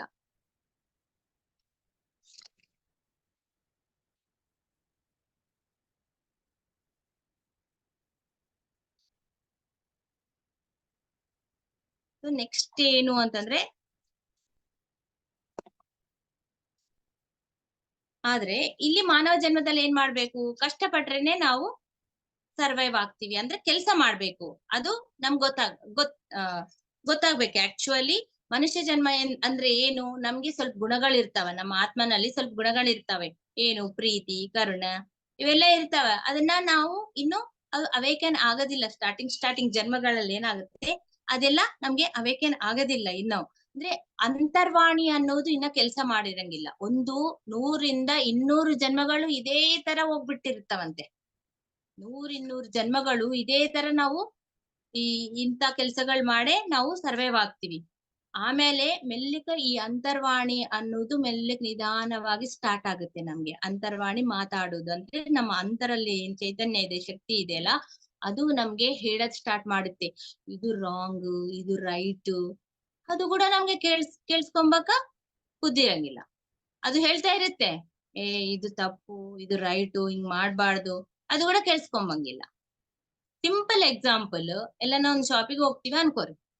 ಹೋಗಿದಾಗ ದುಡ್ಡು ಕೊಡ್ತೀವಿ, ಏನೋ ಒಂದ್ ಐಟಮ್ ತಗೊಂತೀವಿ, ಒಂದ್ ಪಾಪ ಒಂದು 50 ರೂಪಾಯಿ ಜಾಸ್ತಿ ಕೊಟ್ಟಿದ್ದಾನ ಅನ್ಕೋರಿ, ಬೈ ಮಿಸ್ಟೇಕ್. ನಾವು ನೋಡ್ಕೊಂತೀವಿ, 50 ರೂಪಾಯಿ ಜಾಸ್ತಿ ಬಂದಿದೆ, ಚೆನ್ನಾಗೈತ್, ನಡಿ ಜಲ್ದಿ ಜಾಗ ಖಾಲಿ ಮಾಡೋಣ ಅಂತ ಜಲ್ದಿ ಬಂದ್ಬಿಟ್ರೆ ಏನ್ ಅರ್ಥ, ಒಳಗ್ ಹೇಳ್ತಿರ್ತದ ಅಂತರ್ವಾಣಿ, ಏನ್ ಹೇಳ್ತದ, ಇದು ತಪ್ಪು, ನಮ್ ದುಡ್ಡಲ್ಲ, ಅವ್ರ ದುಡ್ಡು ಅವ್ರಿಗೆ ಕೊಟ್ಬಿಡು ಅಂತ. ನಾವೇನ್ ಮಾಡ್ತೀವಿ, ಇರ್ಲಿ ಬಿಡು, ಅವನು ಎಷ್ಟೆಷ್ಟು ರೇಟ್ ಇಟ್ಟಿದಾನ, ಅವನಿಗೆ ಹಿಂಗೆ ಆಗ್ಬೇಕು, ಅಂತ ಓಡಿ ಬಂದ್ಬಿಡ್ತೀವಿ. ಅಂದ್ರೆ ಅಂತರ್ವಾಣಿ ಏನ್ ಮಾಡ್ತದ, ಪ್ರತಿ ಕ್ಷಣ ಗೈಡ್ ಮಾಡ್ತಿರ್ತದ. ಇದು ತಪ್ಪು, ನೀನ್ ಮಾಡ್ಬೇಡ ಅಂತಂದ್ರೆ ಕೂಡ ನಾವ್ ಮಾಡ್ತೀವಿ. ಏಕೆ ಮಾಡ್ತೀವಿ ಅಂತಂದ್ರೆ ಅಲ್ಲಿ ಮನುಷ್ಯನ ಜಾತಿ ಜನ್ಮ ತಾಳಿದ ಮೇಲೆ ಸ್ವೇಚ್ಛಾ ಸಂಕಲ್ಪ ಅನ್ನೋದು ಇರುತ್ತೆ ಮನುಷ್ಯನಿಗೆ. ಅದೇ ಜಂತುಗಿರಂಗಿಲ್ಲ. ಜಂತು ಜಾತಿ ಹೆಂಗೆ ಇರುತ್ತೆ ಅಂದ್ರೆ ಪ್ರಕೃತಿ ಧರ್ಮಕ್ಕೆ ಅನುಗುಣವಾಗಿ ಒಂದು ಪರಿಮಿತಿನಲ್ಲೇ ಇರುತ್ತೆ. ಅದಕ್ಕಿಂತ ದಾಟಿ ಹೋಗಕ್ಕ ಆಲೋಚನೆ ಮಾಡಕ ಬುದ್ಧಿ ಇರಂಗಿಲ್ಲ, ಅದಕ್ಕಿಂತ ಜಾಸ್ತಿ ಯೋಚನೆ ಮಾಡಕ್ಕೂ ಬುದ್ಧಿನೂ ಬೆಳೆದಿರಂಗಿಲ್ಲ. ಆದ್ರೆ ಒಂದು ಪ್ರಕೃತಿ ಧರ್ಮಕ್ಕೆ ಅನುಸಂಧಾನವಾಗಿ ಅದು ಕೆಲಸ ಮಾಡ್ತಿರ್ತದೆ. ಅದಕ್ಕೆ ಸಹಜ ಅಂತರ್ಬೋಧನೆ, ಸಹಜಾವಬೋಧನೆ ಅನ್ನೋದು ಕೆಲಸ ಮಾಡುತ್ತೆ ಅದಕ್ಕೆ. ಅಂದ್ರೆ ಏನು, ಇವಾಗ ಇಲ್ಲಿ ಊಟ ಸಿಗ್ತಾ ಇಲ್ಲ, ಇಲ್ಲಿ ಬಹಳ ಇದು ಇದೆ, ಇನ್ನೊಂದ್ ಪ್ಲೇಸಿಗೆ ನೀನ್ ಹೋಗ್ಬಿಡು, ಇನ್ನೊಂದ್ ಪ್ಲೇಸಿಗೆ ಹೋಗ್ಬಿಡು, ಅಲ್ಲಿ ಊಟ ಸಿಗುತ್ತೆ ಅಂದ್ರೆ ಇಲ್ಲಿ ಹುಲ್ಲು ಸಿಗ್ತಾ ಇಲ್ಲಪ್ಪ ಮೇಯಕ್ಕೆ, ಇನ್ನೊಂದು ಪ್ಲೇಸಿಗೆ ಹೋಗಿ ಹುಡುಕುವಂತದ್ದು. ಅದು ಸಹಜಾವಬೋಧನೆ ಅಂದ್ರೆ ಒಳಗಿಂದೇ ಅದಕ್ಕೆ ಎಲ್ಲ ಗೊತ್ತಾಗ್ತಾ ಇರುತ್ತೆ ಅನ್ ಮಾತು. ಆ ಸಹಜಾವಬೋಧನೆಯಿಂದ ಬೇರೆ ಕಡೆ ಹೋಗಿ ಅದನ್ನ ಆಹಾರವನ್ನು ಹುಡ್ಕೊಳ್ಳೋದು, ತನ್ನನ್ನು ತಾನು ರಕ್ಷಣೆ ಮಾಡ್ಕೊಂಡು, ಇದೆಲ್ಲ ಜಂತು ಜಾತಿನಲ್ಲಿ ಕಲಿಕೆ, ಇದೆಲ್ಲ ಕಲಿತೀವಿ ನಾವು. ಇವಾಗ ಅದಕ್ಕಾಗಿ ಈ ಕಲಿಕೆ ಮಾನವ ಜಾತಿನಲ್ಲಿ ಕೂಡ ಯೂಸ್ ಆಗುತ್ತೆ ನಮ್ಗೆ. ಇಲ್ಲಿ ನಮ್ಗೆ ಬಿಸ್ನೆಸ್ ನಡೆದಿಲ್ಲಪ್ಪ, ಇಲ್ಲಾಂದ್ರೆ ನಮ್ಗೆ ಏನ್ ಸರ್ವೈವ್ ಆಗಿಲ್ಲ, ನಮ್ಗ ಕಷ್ಟಗಳು ಬಂದು ನಾವು ಬೇರೆ ಊರಿಗೆ ಹೋಗಿ ಮತ್ತೆ ಸರ್ವೈವ್ ಆಗೋಣ, ಅಲ್ಲೇನಾದ್ರೂ ಮಾಡಿ ಬದುಕೋಣ, ಇನ್ನೊಂದು ಪ್ಲೇಸಿಗೆ. ಈಗ ಹಳ್ಳಿ ಊರಿಂದ ಎಷ್ಟೋ ಜನ ಸಿಟಿಗೆ ಬಂದು ಬದುಕ್ತಾ ಇರ್ತಾರೆ. ಏಕೆಂತಂದ್ರೆ ಇದೆಲ್ಲ ನಾವು ಜಂತು ಜಾತಿನಲ್ಲೇ ಕಲ್ತಿರ್ತೀವಿ ಆಲ್ರೆಡಿ. ಇಲ್ಲಿ ಊಟ ಸಿಕ್ಕಿಲ್ಲ, ಇನ್ನೊಂದ್ ಪ್ಲೇಸಿಗೆ ಹೋಗು, ಅಲ್ಲಿ ಮತ್ತೆ ಆ ಪ್ಲೇಸ್ ನಲ್ಲಿ ಆ ಜನರ ನಡುವೆ ಯಾವ ತರ ನಾವು ಸೆಟ್ ಆಗ್ಬಿಡ್ಬೇಕು, ನಮ್ಮನ್ನ ನಾವು ಹೆಂಗೆ ತೊಡಗಿಸ್ಕೋಬೇಕು, ಅವ್ರ ಜೊತೆ ಹೆಂಗ ಮಿಂಗಿಲ್ ಆಗ್ಬೇಕು, ಆ ಜಂತುಗಳಿಂದ ಕಲ್ತೀವಿ. ಅದೆಲ್ಲ ಜಂತುಗಳು ಎಲ್ಲ ಕಲ್ತು ಬಿಟ್ಟಿದೆ, ಆ ಜನ್ಮದಲ್ಲಿ ಕಲ್ತೀವಿ ನಾವು. ಹೊಸ ಪ್ಲೇಸಿಗೆ ಹೋದ್ರೆ ಕೂಡ ಅಲ್ಲಿ ಅಡ್ಜಸ್ಟ್ ಆಗ್ಬೇಕಲ್ಲ ಅವೆಲ್ಲ. ಅಲ್ಲಿ ಮನುಷ್ಯರನ್ನ ತಡ್ಕೋಬೇಕು, ಅಲ್ಲಿ ಬಯಲಿಂದ ಮತ್ತೆ ಅವ್ರನ್ನ ತಪ್ಪಿಸ್ಕೊಂಡು ಪ್ರಾಣವನ್ನು ಕಾಪಾಡ್ಕೊಂಡು ಆಹಾರವನ್ನು ಸಂಪಾದನೆ ಮಾಡ್ಕೋಬೇಕಂದ್ರೆ ಸುಮ್ನೆನಾ? ಹೊಸ ಪ್ಲೇಸಿಗೆ ಹೋಗಿ ಆಹಾರವನ್ನು ಸಂಪಾದನೆ ಮಾಡ್ಕೋಬೇಕಂದ್ರೆ ಸುಮ್ನೆ ಆಗಲ್ಲ. ಇದೆಲ್ಲ ಕಲಿಕೆ ಕಲ್ತು ನಾವು ಈ ಜೀವನದಲ್ಲಿ ಕೂಡ ನಮ್ಗೆ ಮಾನವ ಜೀವನದಲ್ಲಿ ಬಂದ ಮೇಲೆ ಕೂಡ ಅದು ಯೂಸ್ ಆಗ್ತಾ ಇರುತ್ತೆ ನಮ್ಗೆ. ಸೊ ಇನ್ನೊಂದು ಇವಾಗ ಅದು ಸೃಷ್ಟಿ ಆತ್ಮಲಿಂದ ಏನಾಗುತ್ತೆ, 30,000ರಿಂದ 10,000 ಬಂದಿದೆ, 10,000ರಿಂದ ಎರಡು ನಾಯಿಗಳು ಆತರ ಆ ಒಂದು ಆತ್ಮ ಅನ್ನೋದು ಸೇರ್ಕೊಂಡಿದೆ. ಅದ್ರಲ್ಲಿ ಒಂದು ನಾಯಿ ಸತ್ತೋಗ್ಬಿಟ್ಟಿದೆ ಅನ್ಕೋರಿ, ಅದ್ರ ಟೈಮ್ ಆಗ್ಬಿಟ್ಟಿದೆ, ಅದು ತೀರ್ಕೊಂಡ್ಬಿಟ್ಟಿದೆ. ಆದ್ರೆ ಇನ್ನೊಂದು ನಾಯಿ ಇದೆ, ಅದಕ್ಕೇನ್ ಕಲಿಯಕ್ಕಿಲ್ಲ, ಎಲ್ಲ ಕಲ್ತ್ ಬಿಟ್ಟಿದೆ, ಅದು ಪ್ರೀತಿ ಕಲ್ತ್ ಬಿಟ್ಟಿದೆ, ಎಲ್ಲ ಕಲ್ತ್ ಬಿಟ್ಟಿದೆ. ಆ ಜನ್ಮದಲ್ಲಿ ಏನ್ ಕಲಿಬೇಕು ಕಲ್ತ್ ಬಿಟ್ಟಿದೆ. ಮತ್ತೆ ಅದೇನ್ ಮಾಡೋದು, ಅದ್ ಸಾಯ್ಬೇಕಾ, ಸೂಸೈಡ್ ಮಾಡ್ಕೋಬೇಕಾ? ಇಲ್ಲ. ಆದ್ರೆ ಅದೇನ್ ಮಾಡುತ್ತಂತೆ, ಒಂದು ಮನುಷ್ಯನಾಗಿ ಪ್ರವರ್ತನೆ ಮಾಡೋದು ಸ್ಟಾರ್ಟ್ ಆಗುತ್ತೆ. ನಾವ್ ಎಷ್ಟೋ ಸಾರಿ ನೋಡಿರ್ತೀವಿ, ಆ ನಾಯಿ ಸೇಮ್ ಮನುಷ್ಯನ್ ತರ ಎಲ್ಲ ಅರ್ಥ ಆಗ್ತಾ ಇರುತ್ತೆ ಅದ್ಕ, ಎಲ್ಲ ಅರ್ಥ ಆಗ್ತಾ ಇರುತ್ತೆ. ಪ್ರತಿ ನಾವ್ ಆಡಿದ್ ಮಾತು ಅರ್ಥ ಆಗುತ್ತೆ, ನಾವೇನಾದ್ರೂ ಹೇಳಿದ್ರೆ ಅಲ್ಲಿ ಹೋಗಿ ತಗೊಂಡ್ ಬಂದ್ರೆ ತರುತ್ತೆ. ಅದಷ್ಟೇ ಅಲ್ಲ, ಯಾವ ಸಮಯಕ್ಕೆ ಹೆಂಗ ಸ್ಪಂದಿಸ್ಬೇಕು, ಇವಾಗ ಇದ್ ಪೊಸಿಷನ್ ಬಂದಿದೆ, ನಾನು ಏನೋ ಆಲೋಚನೆ ಮಾಡಿ ಇದರಿಂದ ಹೊರಗ್ ಬರ್ಬೇಕು, ಅದು ಕೂಡ ಕಲಿಯುತ್ತೆ. ಅದು ಒಂದು ಮಾನವನ್ ತರನೇ ಅದು ಬಿಹೇವ್ ಮಾಡ್ತಾ ಇರುತ್ತೆ. ಅದಕ್ಕೆ ಅದನ್ನ ಮಾನವ ನಾಯಿ ಅಂತ ಹೇಳ್ತಾರಂತೆ. ಅಂದ್ರೆ ಎಷ್ಟು ನಾವು ಇವಾಗ ರೀಲ್ಸ್ ನಲ್ಲಿ ಆಗ್ಲಿ, ಇನ್ಸ್ಟಾನಲ್ಲಿ, ಇಲ್ಲಾಂದ್ರೆ ವಾಟ್ಸಪ್ ನಲ್ಲಿ ನೋಡ್ತಾ ಇರ್ತೀವಿ, ಒಂದು ಸಣ್ಣ ಕೂಸಿಗೆ ಅದೇನ್ ಮಾಡುತ್ತೆ, ಅಲ್ಲಿ ಮಲಗಿರುತ್ತೆ, ಅದು ಹಸಿವಾಗ್ತಾ ಇದ್ರೆ ಹೋಗಿ ಎಲ್ಲಿಂದೋ ಬಾಟಿಲ್ ತಗೊಂಡು ಬಂದು ಫೀಡ್ ಮಾಡ್ತಾ ಇರುತ್ತೆ ಆ ಒಂದು ಕೂಸಿಗೆ, ಅಲ್ವಾ? ಸೇಮ್ ಮನುಷ್ಯನ್ ತರ ಬಿಹೇವ್ ಮಾಡ್ತಾ ಇರುತ್ತೆ. ಒಂದೊಂದ್ ಮನೆಯಲ್ಲಿ ನಾಯಿಗಳು ಸಾಕ್ತಾರಲ್ಲ ಎಲ್ಲರ ಮನೆಗಳಲ್ಲಿ, ಒಂದೊಂದ್ ನಾಯಿ ಅಂದ್ರೆ ಹಿಂಗ ಹ್ಯಾಂಡಲ್ ತೆಗಿತ್ತೆ, ಡೋರ್ ಓಪನ್ ಮಾಡುತ್ತೆ, ಮನೆಗೆ ಹೋಗುತ್ತೆ, ಮತ್ತೆ ಡೋರ್ ಮುಚ್ಚುತ್ತೆ, ಮತ್ತೆ ಫ್ರಿಡ್ಜ್ ಓಪನ್ ಮಾಡುತ್ತೆ, ಮತ್ತೆ ತಗೊಂಡು ಏನೇ ಮತ್ತೆ ಮನುಷ್ಯ ಮಾಡಿದಂಗೆ ಅಲ್ಲ ಎಲ್ಲ.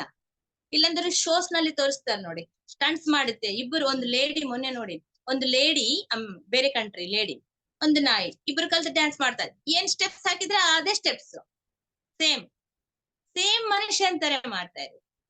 ಸೊ ಆತರ ಮನುಷ್ಯ ಅಂದ್ರೆ ಅದು ಪೂರ್ತಿ ಪರಿಣಾಮ ಕ್ರಿಯೆಯಲ್ಲಿ ಪೂರ್ತಿ ನೆಕ್ಸ್ಟ್ ಇನ್ನ ಏನಿಲ್ಲ, ಮನುಷ್ಯ ಜನ್ಮನೇ ಅದಕ್ಕೆ. ಆತರ ಅದ್ರ ಕಲಿಕೆ ಎಲ್ಲ ಮುಗ್ದು ಬಿಟ್ಟಿದೆ. ಅವಾಗ ಕೂಡ ನೆಕ್ಸ್ಟ್ ಮಾನವ ಜನ್ಮಕ್ಕೆ ಡೈರೆಕ್ಟ್ ಹೋಗ್ಬಿಡು. ಅದಕ್ಕೆ ಸಾಕುವ ಪ್ರಾಣಿಗಳಿಗೆ ಜಾಸ್ತಿ ಪ್ರೀತಿಯನ್ನು ನೀವು ಕೊಡ್ರಿ. ಅದಕ್ಕೆ ನೀವು ಪ್ರೀತಿ ಕೊಟ್ಟಿದ್ರೆ ಏನಾಗುತ್ತೆ, ನೆಕ್ಸ್ಟ್ ಅದಕ್ಕೆ ಮಾನವ ಜನ್ಮಕ್ಕ ಪರ್ಮಿಷನ್ ಕೊಟ್ಟಂಗ, ನೀವೊಂದು ದಾರಿ ಮಾಡಿಕೊಟ್ಟಿದಂಗ ಅಷ್ಟೇ ಆಗ್ಲಿ. ಅದನ್ನ ಹಿಂಸೆ ಮಾಡೋದು ಅದೆಲ್ಲ ತರ ಮಾಡೋದು ಕರೆಕ್ಟ್ ಅಲ್ಲ. ಇದೆಲ್ಲ ಯಾವಾಗ ಗೊತ್ತಾಗುತ್ತೆ ನಮ್ಗೆ, ನಾವು ಕೂಡ ಸ್ವಲ್ಪ ಪರಿಣಿತಿ ಹೊಂದಿದ್ಮೇಲೆ ನಮ್ಗೆ ಗೊತ್ತಾಗುತ್ತೆ ಅಲ್ಲ. ಇವಾಗ ಯಾರು ಪ್ರೀತಿ ಕರುಣಲಿಂದ ಇದ್ದಾರೆ ಅವರು ಸ್ಟಾರ್ಟಿಂಗ್ ಸ್ಟೇಜ್ ನಲ್ಲಿ ಇಲ್ಲ ಅಂತ ಅರ್ಥ. ಈ ಮಾನವ ಜನ್ಮದಲ್ಲಿ ಕೂಡ ಸ್ಟಾರ್ಟಿಂಗ್ ಜನ್ಮದಲ್ಲಿ ಇಲ್ಲ ನಾವು. ನಾವು ಅಪ್ಗ್ರೇಡ್ ಆಗಿದೀವಿ ಅಂತ ಅರ್ಥ.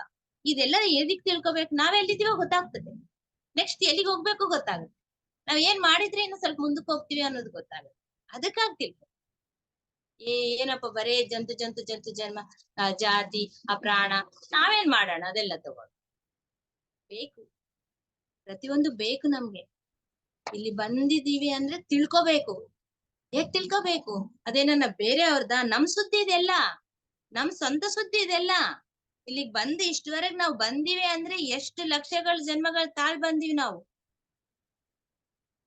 ಎಲ್ಲಿಂದ ಬಂದಿದೆ ಪ್ರತಿಯೊಂದು ಬುದ್ಧಿ, ಪ್ರತಿಯೊಂದು ಯೋಜನೆ, ಪ್ರತಿಯೊಂದು ಗುಣ ಎಲ್ಲಿಂದ ಬಂದಿದೆ ನಿನ್ಗೆ?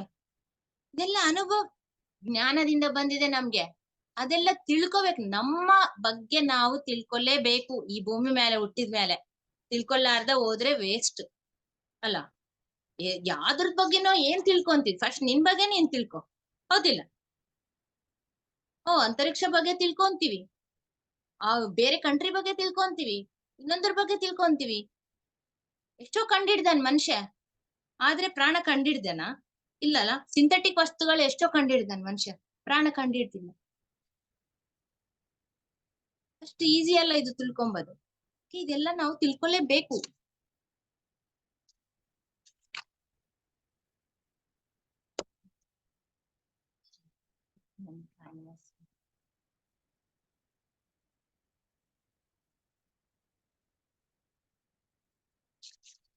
ಆದ್ರೆ ನೆಕ್ಸ್ಟ್ ನಾವು ಮಾನವ ಜನ್ಮದಲ್ಲಿ ಬರ್ತೀವಲ್ಲ, ಆದ್ರೆ ಜಂತು ಜನ್ಮದಲ್ಲಿ ಏನು ಮೇನ್ ಥಿಂಗ್ ಅಂತಂದ್ರೆ ಆತ್ಮ ಸಂರಕ್ಷಣ ಅಲ್ಲ. ಆತ್ಮ ಸಂರಕ್ಷಣ ಮೇನ್. ಆದ್ರೆ ಮಾನವ ಜನ್ಮದಲ್ಲಿ ಏನು ಮೇನ್ ಇಂಪಾರ್ಟೆಂಟ್ ಅಂದ್ರೆ ಆತ್ಮ ತ್ಯಾಗ, ಆತ್ಮ ಸಮರ್ಪಣ. ಇವೆರಡಕ್ಕೆ ಎಷ್ಟು ಡಿಫ್ರೆನ್ಸ್ ಇದೆ ನೋಡ್ರಿ. ಆತ್ಮ ಸಂರಕ್ಷಣ ಅದು ರೂಲು, ನಮ್ ರೂಲು ಏನು ಅಂದ್ರೆ ಆತ್ಮ ತ್ಯಾಗ, ಆತ್ಮ ಸಮರ್ಪಣೆ, ಇದು ನಮ್ ರೂಲು. ಮಾನವ ಮೇನ್ ಒಂದು ಚಟ್ಟ ಏನಿರುತ್ತೆ ಅಂತಂದ್ರೆ ಪುನರ್ಜನ್ಮ ಅನ್ನೋದು ಇರುತ್ತೆ. ಕಂಪಲ್ಸರಿ ಪುನರ್ಜನ್ಮ ಸಿದ್ಧಾಂತ ಅನ್ನೋದು ಇರುತ್ತೆ. ಅಂದ್ರೆ ಕಂಪಲ್ಸರಿ ನೀರು 100 ಜನ್ಮ ತಾಳ್ಲೇಬೇಕು. ಒಂದು ಪರಿಪೂರ್ಣ ಮಾನವ ಆಗ್ಬೇಕಂದ್ರೆ 7 ಸ್ಟೇಜಸ್ ಇರುತ್ತೆ. ಮತ್ತೆ ನಮ್ಗೆ ನಾವು ಫಸ್ಟ್ ಶೈಶವಾತ್ಮವಾಗಿ ಹುಡ್ತೀವಿ, ಅದ್ರಲ್ಲಿ 100-200 ಜನ್ಮ ಹೋಗ್ಬಿಡುತ್ತೆ. ಅದ್ರಲ್ಲಿ ಹೆಂಗಿರ್ತೀವಿ ಅಂದ್ರೆ ಬರೇ ಮೃಗ ತರ ಇರ್ತೀವಿ, ಆನಿಮಲ್ ತರ, ಜಂತು ತರನೇ. ಒಬ್ಬನ್ನ ಕಸ್ಕೊಂಡದು ತಿನ್ನೋದು, ಬಲೆ ಪ್ರಯೋಗ ಮಾಡೋದು, ಇಲ್ಲಾಂದ್ರೆ ಯಾರನ್ನ ಹೆಂಗ ಕೆಳಗಿಳಿಬೇಕು, ಯಾರನ್ನ ಹೆಂಗ ನಾಶ ಮಾಡ್ಬೇಕು, ಇಂಥ ಬುದ್ಧಿಗಳು ಇರ್ತಾವೆಲ್ಲ ಸ್ಟಾರ್ಟಿಂಗ್ ಜನ್ಮಗಳಲ್ಲಿ. ಆದ್ರೆ ಯಾರ ಕರ್ಮ ಅವ್ರು ಅನುಭವಿಸ್ಬೇಕಲ್ಲ. ಇನ್ನೊಂದು ರೂಲ್ ಏನಿದೆ? ಒಂದು ಪುನರ್ಜನ್ಮ ಇದೆ ರೂಲು ಮಾನವ ಜನ್ಮಕ್ಕೆ, ಕರ್ಮ ಸಿದ್ಧಾಂತ ಅಲ್ಲ. ಇದು ನೀವು ಎದ್ರಲ್ಲಿ ಹೋದ್ರು ಕೂಡ, ಯಾವ ಸಂಸ್ಥೆನಲ್ಲಿ ಹೋದ್ರು ಕೂಡ ಕರ್ಮ ಸಿದ್ಧಾಂತ ಇದೆ ಅಂತಾನೆ ಒಪ್ಕೊಂತಾರ, ಹೌದಿಲ್ಲ? ಕ್ರಿಶ್ಚಿಯನ್ ಕಮ್ಯುನಿಟಿನಲ್ಲಿ ಕೂಡ ಜೀಸಸ್ ಕ್ರೈಸ್ಟ್ ಏನ್ ಹೇಳ್ತಾರೆ? ಏನು ಬಿತ್ತಿದೆಯೋ ಅದು ನೀನು ಅನುಭವಿಸ್ತೀಯಾ. What you sow you reap. ಅಂದ್ರೆ ಏನ್ ಬಿತ್ತಿದೀಯಾ ಅದೇ ಫಲ ನಿಂಗ್ ಬರ್ತದ ಅಂತ ಹೇಳ್ತಾರ. ಅದು ನಮಗೂ ಗೊತ್ತು. ಕರ್ಮ ಸಿದ್ಧಾಂತ ಅಂದ್ರೇನೆ ಅದು. ನಾವೇನ್ ಬಿತ್ತಿದೀವಿ ಅದೇ ಉಣ್ತೀವಿ. ಅದು ಈ ಜನ್ಮದಲ್ಲಾಗ್ಬೋದು, ಬೇರೆ ಜನ್ಮದಲ್ಲಾಗ್ಬೋದು. ನಾನು ಅನ್ಕೊಂತೀನಿ, ಎಷ್ಟು ಸಾರ ಅನ್ಕೊಂತೀನಿ, ಯಾರು ಯಾವ ಜನ್ಮದಲ್ಲಿ ಏನ್ ಮಾಡ್ತಾರ ಅದೇ ಜನ್ಮದಲ್ಲಿ ಅವ್ರು ಅನುಭವಿಸ್ಬೇಕು. ಬೇರೆ ಜನ್ಮದಲ್ಲಿ ಎದಕ್ಕಪ್ಪ? ಬೇರೆ ಜನ್ಮದಲ್ಲಿ ಎದಕ್ ಅನುಭವಿಸ್ಬೇಕು ಅವರು? ಈ ಜನ್ಮದಲ್ಲಿ ಮಾಡಿದ್ರೆ ಈ ಜನ್ಮದಲ್ಲಿ ಕಷ್ಟ ಅನುಭವಿಸ್ಬೇಕು. ಸೃಷ್ಟಿಕರ್ತ ರಾಂಗ್ ಮಾಡ್ಬಿಟ್ಟಿದ್ದಾನೆ, ಇದೊಂದು ರೂಲ್ ಚೆನ್ನಾಗಿಲ್ಲ, ಹಿಂಗೆ ಅನ್ಕೊಂತೀನಿ ಯಾವಾಗ್ಲೂ. ಸೃಷ್ಟಿಕರ್ತ ಇದೊಂದು ರಾಂಗ್ ಮಾಡಿದಾನೆ. ಯಾವ ಜನ್ಮದಲ್ಲಿ ಅವರು ಇನ್ನೊಬ್ರು ಕೆಟ್ಟದ್ ಮಾಡಿದ್ರೆ ಅದೇ ಜನ್ಮದಲ್ಲೇ ಅನುಭವಿಸ್ಬೇಕು, ನೆಕ್ಸ್ಟ್ ಜನ್ಮದಲ್ಲಿ ಯಾಕೆ ಅನುಭವಿಸ್ಬೇಕಪ್ಪ? ಇದೊಂದು ರೂಲ್ ಚೇಂಜ್ ಮಾಡ್ಬೇಕಪ್ಪ ಸೃಷ್ಟಿಕರ್ತ ಅಂತ ನಾನು ಅನ್ಕೊಂತೀನಿ. ಆದ್ರೆ ಆನ್ಸರ್ ನನ್ಗೆ ಇಲ್ಲಿ ಸಿಕ್ತು. ಏನು ಅಂತಂದ್ರೆ, ಇವಾಗ ಸ್ಟಾರ್ಟಿಂಗು 100-200 ಜನ್ಮ ಇರ್ತಾವಲ್ಲ, ಈ ಜಂತು ಜನ್ಮದಿಂದ ನಾವು ಮಾನವ ಜನ್ಮಕ್ ಬಂದಿರ್ತೀವಲ್ಲ, ಅವಾಗ ಬಂದಿದ ಮೇಲೆ ಮತ್ತೆ 100-200 ಜನ್ಮವರೆಗೆ ಏನ್ ಮಾಡ್ತೀವಿ ಅಂದ್ರೆ ಒಂಥರ ಆನಿಮಲ್ ತರನೇ ಬುದ್ಧಿ ಅಷ್ಟು ಬೆಳವಣಿಗೆ ಆಗಿರಂಗಿಲ್ಲ. ಅವಾಗ ಏನ್ ಜಾಸ್ತಿ ತಪ್ಪುಗಳೇ ಮಾಡಿರ್ತೀವಿ ನಾವು. ಪ್ರತಿಯೊಂದು ತಪ್ಪುಗೂ ನೀನ್ ಉಣ್ಲೇಬೇಕು. ಆ ಒಂದು ಕಾನ್ಸಿಕ್ವೆನ್ಸಸ್ ಅಂತೀವಿ, ಅಂದ್ರೆ ಅದ್ರ ಪರಿಣಾಮ ಅನ್ನೋದು ನೀನೇ ಅನುಭವಿಸ್ಬೇಕು. ನೀನ್ ಕೆಟ್ಟದ್ ಮಾಡಿದೀಯಾ, ಅದೇ ನೀನ್ ಒಬ್ಬರಿಗೆ ಕೆಟ್ಟದ್ ಮಾಡಿದ್ದಾಗ, ನೋವನ್ನು ಕೊಟ್ಟಿದಾಗ, ಅಂದ್ರೆ ಹಿಂಸೆ ಮಾಡಿದಾಗ ಎಷ್ಟು ನೋವು ಅವರು ಅನುಭವಿಸಿದಾರ ಅಷ್ಟೇ ನೋವನ್ನ ನೀನು ಇನ್ನೊಬ್ಬರಿಂದ ನೀನು ಅನುಭವಿಸ್ತಿದ್ದಿ. ಇದು ಕರ್ಮ ಸಿದ್ಧಾಂತ ಅಲ್ಲ. ಅದೇ ನೀನ್ ಒಳ್ಳೇದನ್ನ ಮಾಡಿದ್ಯ ಅನ್ಕೋ, ಒಳ್ಳೇದನ್ನ ಮಾಡಿದ್ರೆ ಏನಾಗುತ್ತೆ? ಅದೇ ನೀನ್ ಒಳ್ಳೆತನ, ಅದೇ ನಿನ್ಗ ಪುಣ್ಯ ಏನ್ ಬರುತ್ತೆ, ಮತ್ತೆ ಇನ್ನ ಬೇರೆ ಕಡೆಯಿಂದ ಮತ್ತೆ ನಿನ್ಗ ಬರುತ್ತೆ, ಅದು ಕೂಡ ಅನುಭವಿಸ್ಬೇಕು. ಎರಡು ಅನುಭವಿಸ್, ನೀನ್ ಏನ್ ಮಾಡಿದ್ದ ಅದು ರಿಟರ್ನ್ ನಿನ್ಗ ಬಂದೇ ಬರುತ್ತೆ. ಆದ್ರೆ ಈ ಒಂದು ಈ ಕರ್ಮಗಳು ಹೆಂಗ ಕಡಿಮೆ ಮಾಡ್ಕೋಬಹುದು, ಅದು ಕೂಡ ಎರಡು ರೂಲ್ಸ್ ಇದೆ. ನಾವು ಒಳ್ಳೆ ಕರ್ಮಗಳು ಮಾಡ್ತಾ ಮಾಡ್ತಾ ಕೂಡ ಈ ಪಾಪ ಕರ್ಮಗಳು ನಾವು ಸ್ವಲ್ಪ ಕಡಿಮೆ ಮಾಡ್ಕೋಬಹುದು. ಒಂದು ಇನ್ನೊಂದು ಏನು, ಅನುಭವಿಸಿ ಅದನ್ನ ಕ್ಲಿಯರ್ ಮಾಡ್ಕೋಬಹುದು. ಇವಾಗ ಒಂದು ರೋಗ ಬಂದಿದೆ, ಎಲ್ಲಿ ತೋರಿಸಿದ್ರು ವಾಸಿ ಆಗೋದಿಲ್ಲ. ನೀನ್ ಎಲ್ಲ ಡಾಕ್ಟರ್ಸ್ ತಿರುಗಿರ್ನಿ, ಸಾಕಾಯ್ತ್ರಿ, ನಾನ್ ಕಡಿಮೆ ಆಗ್ತಾ ಇಲ್ಲ. ಯಾಕೆ ಕಡಿಮೆ ಆಗೋದಿಲ್ಲ? ಕರ್ಮ ಅಷ್ಟು ಸ್ಟ್ರಾಂಗ್ ಇರ್ತದೆ. ಆದ್ರೆ ಅದಕ್ ನೀನೇನ್ ಮಾಡ್ಬೇಕು, ಒಳ್ಳೆ ಕರ್ಮಗಳು ಮಾಡ್ಬೇಕು. ಮಾಡ್ತಾ ಇರ್ತೀಯ, ಮಾಡ್ತಾ ಇದ್ರೆ ಕೂಡ ಒಂದೊಂದ್ಸಾರಿ ಹೋಗುತ್ತೆ. ಸ್ವಲ್ಪ ಕರ್ಮಗಳು ಹಂಗೆ ಇರುತ್ತೆ. ಸ್ವಲ್ಪ ಕರ್ಮಗಳು ನೀವು ಒಳ್ಳೆ ಕೆಲ್ಸ ಮಾಡಿ ಅದನ್ನ ಕ್ಲಿಯರ್ ಮಾಡ್ಕೋಬಹುದು. ಸ್ವಲ್ಪ ಕರ್ಮಗಳು ಅನುಭವಿಸಿದ್ರೇನೆ ಕಳಿತಾವ, ಇಲ್ಲಾಂದ್ರೆ ನೀನ್ ಅನುಭವಿಸ್ಲೇಬೇಕು. ಏನನ್ನ ಮಾಡು, ಆ ನೋವು ನೀನ್ ತಿನ್ಲೇಬೇಕು. ಆ ನೋವು ಅನ್ನೋದು ನೀನು ಅನುಭವಿಸ್ಬೇಕು. ಅದೇ ನಿನ್ನ ಅನುಭವ ಜ್ಞಾನ. ಈ ಜನ್ಮಕ್ಕೆ ನೋವು ಹೆಂಗಿರ್ತದೆ ಅನುಭವಿಸು. ಇನ್ನೊಬ್ರು ಕೊಟ್ಟಿಯಲ್ಲ ಲಾಸ್ಟ್ ಜನ್ಮನ, ಅನುಭವಿಸು. ಇದು ಸೃಷ್ಟಿಯ ನಿಯಮ. ಸೊ ಸ್ಟಾರ್ಟಿಂಗ್ ಬಹಳ ಕೆಟ್ಟ ಕೆಲ್ಸಗಳು ಮಾಡ್ತೀವಿ, ಎಲ್ಲರೂ ಮಾಡ್ತೀವಿ. ಒಂದು 200 ಜನ್ಮಗಳಲ್ಲಿ ಮಾಡಿ ಮಾಡಿ ಮಾಡಿ ಮಾಡಿ ಏನಾಗ್ತದ, ಇಷ್ಟು ಜಮಾ ಆಗ್ತಾವ.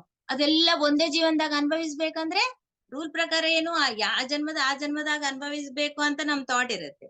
ಅದೇ ಜನ್ಮದಾಗ ಅನುಭವಿಸ್ಬೇಕಂದ್ರು ಅವನಿಗೆ ಶಕ್ತಿ ಸಾಲಂಗಿಲ್ಲ, ಅವ್ನ್ ಸೂಸೈಡ್ ಮಾಡ್ಕೊಂಡ್ಬಿಟ್ಟ. ಅಷ್ಟು ಕಷ್ಟ ಅಂದ್ರೆ ತಟ್ಕೊಂಬಕ್ ಯಾರಿಗಾಗುತ್ತೆ?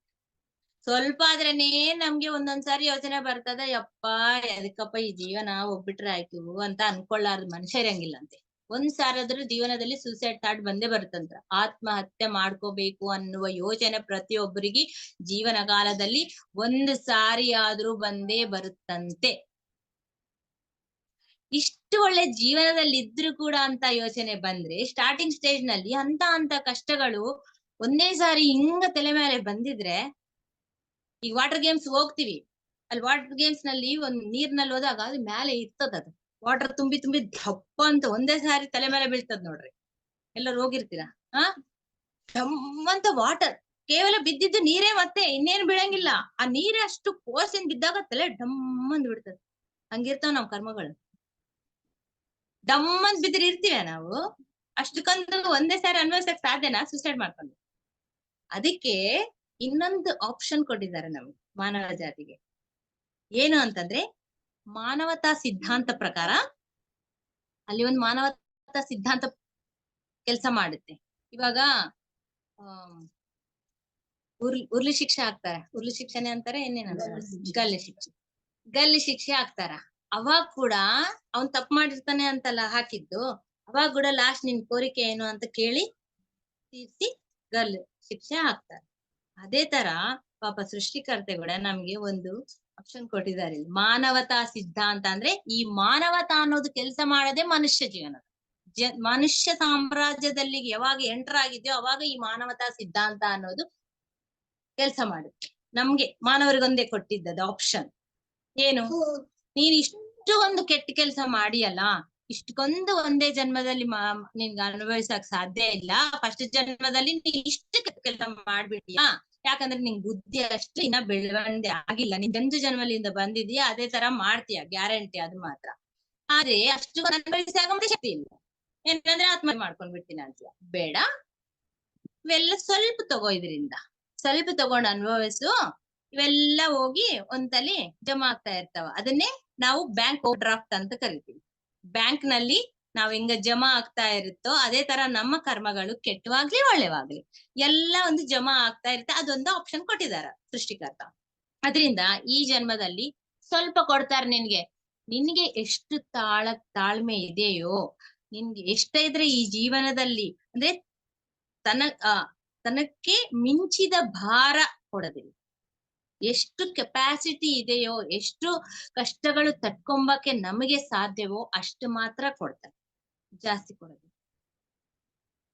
ಅದೊಂದು ಆಪ್ಷನ್ ಕೊಟ್ಟಿದ್ದಾರೆ. ಹಂಗಾಗಿ ಏನಾಗುತ್ತೆ, ಸ್ವಲ್ಪ ತಗೊಂಡ್ ಬರ್ತೀವಿ ಕಷ್ಟಗಳು, ಒಳ್ಳೆವು ಕೂಡ ತಗೊಂಡ್ ಬರ್ತೀವಿ, ಅದನ್ನ ಪುಣ್ಯ ಅನುಭವಿಸ್ತೀವಿ, ಇದು ಪಾಪ ಅನುಭವಿಸ್ತೀವಿ ಎಲ್ಲ. ಆದ್ರೆ ಜಮಾ ಆಗ್ತಾ ಇರ್ತಾವಲ್ಲ ಅಲ್ಲಿ, ಅದನ್ನೇನ್ ಮಾಡ್ಬೇಕು? ಏನ್ ಮಾಡ್ಬೇಕು? ನೆಕ್ಸ್ಟ್ ಜನ್ಮದಲ್ಲಿ ಮತ್ತೆ ಸ್ವಲ್ಪ ತಗೊಂಡು ಮತ್ತೆ ಬಂದು ಅದನ್ನ ಅನುಭವಿಸ್ಬೇಕು. ಅದಕ್ಕೊಂದ್ ಸ್ವಲ್ಪ ಪುಣ್ಯ ಕಾರ್ಯಗಳು ಮಾಡ್ಕೊಂಡು ಅದನ್ನ ಸ್ವಲ್ಪ ಕಡಿಮೆ ಮಾಡ್ಕೊಂಬಕ ಪ್ರಯತ್ನ ಮಾಡ್ಕೋಬೇಕು. ಆ ಬ್ಯಾಲೆನ್ಸ್ ಅನ್ನ ಹಿಂಗ್ ಮಾಡ್ಕೊಂತ ಬರ್ಬೇಕು. ಇರುತ್ತೆ ಫಸ್ಟ್ ಇದು ಕೆಳಗ್ ಬರ್ಬೇಕು, ಇದು ಮೇಲೆ ಬರ್ಬೇಕು. ಅದೆಲ್ಲ ಯಾವಾಗ ಗೊತ್ತಾಗುತ್ತೆ? ನೆಕ್ಸ್ಟ್ ನೆಕ್ಸ್ಟ್ ಜನ್ಮಗಳಲ್ಲಿ ನಾವೇನ್ ಮಾಡ್ತಾ ಹೋಗ್ತಾ ನಮ್ಮ ಅಂತರ್ಬುದ್ಧಿ ಅನ್ನೋದು, ಅಂತರ್ವಾಣಿ ಅನ್ನೋದು ಒಂದ್ 200 ಜನ್ಮ ಆಗಿದ್ಮೇಲೆ ಕೆಲಸ ಮಾಡೋ ಸ್ಟಾರ್ಟ್ ಮಾಡುತ್ತೆ. ಏನು, ಇಷ್ಕಿನ ಮುಂಚೆ ಒಂದು ಎಕ್ಸಾಂಪಲ್ ತಗೊಂಡು, ಇದು ಕರೆಕ್ಟ್ ಅಲ್ಲ, ನೀನ್ ಮಾಡ್ತಾ ಇರೋದು ಮಾಡ್ಬೇಡ, ಅವ್ರನ್ನ ಮನ್ಸಿನ ಇಟ್ಬೇಡ, ಅವ್ರಿಗೆ ಕೆಟ್ಟದ್ ಮಾಡ್ಬೇಡ, ಅವ್ರ ಆಸ್ತಿಯನ್ನು ತಗೋಬೇಡ, ಅವರು ದುಡ್ಡನ್ನ ನೀವು ಅನ್ಯಾಯವಾಗಿ ತಗೋಬೇಡ ಅಂತ ಏನ್ ಹೇಳುತ್ತಲ್ಲ, ಅದೇ ಅಂತರ್ವಾಣಿ. ಆ ಅಂತರ್ವಾಣಿ ಅದ್ರ ವಾಯ್ಸ್ ಎಲ್ಲಿ ಜಾಸ್ತಿ ಆಗ್ತಾ ಇರುತ್ತೆ, ಜಾಸ್ತಿ ಹೇಳ್ತಾ ಇರುತ್ತೆ ಹೈ ವಾಯ್ಸ್ ನಲ್ಲಿ. ಅದೇ ನಾವು ಕೇಳ್ಕೋಬೇಕಷ್ಟೇ. ಫಸ್ಟ್ ಸ್ಟಾರ್ಟಿಂಗ್ ಜನ್ಮದಲ್ಲಿ ಅದು ಕೂಡ ಹೇಳೋದಿಲ್ಲ ಅಂತರ್ವಾಣಿ, ಅದು ಕೂಡ ಕೆಲಸ ಮಾಡೋದಿಲ್ಲ. ಆಮೇಲೆ ಆಮೇಲೆ ಹೇಳ್ತಾ ಇರೋದು ಅದನ್ನ ಕೇಳ್ಬೇಕು. ಹಿಂಗ್ ಕೇಳ್ತೀವಿ, ಸುಮ್ನೆ ಆದ್ರೆ ಕೇಳ್ತೀವಿ. ಮಾಡ್ಬೇಕು ಧ್ಯಾನ ಮಾಡಿದ್ರೆ ಸುಮ್ನೆ ಕೇಳ್ಸುತ್ತಾ ಅಂತರ್ವಾಣಿ? ಕೇಳ್ಸೋದಿಲ್ಲ. ಮತ್ತ ಅಂತರ್ವಾಣಿ ಕೇಳ್ಸಿದ್ರೆ ಇಷ್ಟಕ್ಕೆಲ್ಲ ಎದಕ್ ನಡೀತಾ ಇದ್ದಾವ ಜೀವನದಲ್ಲಿ? ಎಲ್ಲರ ಇಷ್ಟಕ್ಕೊಂದು ಪಾಪ ಕಾರ್ಯಗಳು, ಅಧರ್ಮ ಏಕ್ ನಡೀತಾ ಇದೆ? ಅವ್ರ ಅಂತರ್ವಾಣಿ ಕೇಳ್ತಾ ಇಲ್ಲ. ಅವರಿಗೂ ಹೇಳ್ತಾ ಇಲ್ವಾ? ಹೇಳ್ತಾ ಇದೆ, ಅವ್ರು ಕೇಳ್ತಾ ಇಲ್ಲ. ಈ ಈ ಒಂದು ಜನ್ಮದಲ್ಲಿ ಬಂದಿದ್ಮೇಲೆ, ಮಾನವ ಜನ್ಮದಲ್ಲಿ ಅಪ್ಗ್ರೇಡ್ ಆಗ್ತಾ ಆಗ್ತಾ ನಾವು ಅಪ್ಗ್ರೇಡ್ ಹೆಂಗ ಮಾಡ್ಕೋಬೇಕು ಅದು ಮಾಡ್ಕೋಬೇಕು. ಅದು ಗೊತ್ತಾಗ್ಬೇಕಂದ್ರೇನೆ ಇದೆಲ್ಲ ಕೇಳ್ಬೇಕು. ಇಲ್ಲಾಂದ್ರೆ ಏನ್ ಅವಶ್ಯಕತೆ? ಸುಮ್ಮನೆ ಎಲ್ಲರೂ ಜೀವನ ಮಾಡಿದಂಗ ಮಾಡ್ತೀವಿ, ಏನೋ ಒಂದು ತಿಂತೀವಿ, ಏನೋ ಒಂದು ಬೆಳ್ತೀವಿ, ಇನ್ನೊಂದು ಈ ಒಂದು ದಿವಸಗಳ ನೋಡೋಷ್ಟಕ್ಕೆ ಇನ್ನೊಂದು 1 year ಆಗ್ಬಿಡುತ್ತೆ. ಅವಾಗೇ ಬಂತ ಗೌರಿ ಹಬ್ಬ ಮೊನ್ನೆನೇ ಆಯ್ತು ಅಂತೀವಿ.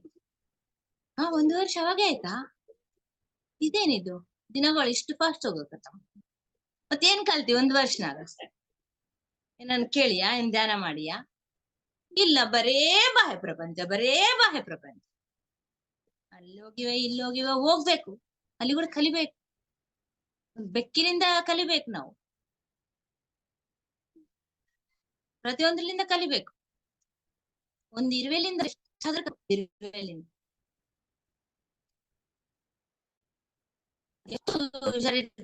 ಅದು ಬಂತು ಅಂದ್ರೆ ಅದಕ್ಕೆ ಮುಂಚೆ ಗೊತ್ತಾಗ್ಬಿಡುತ್ತೆ ಬರದೆ ಅಂತ.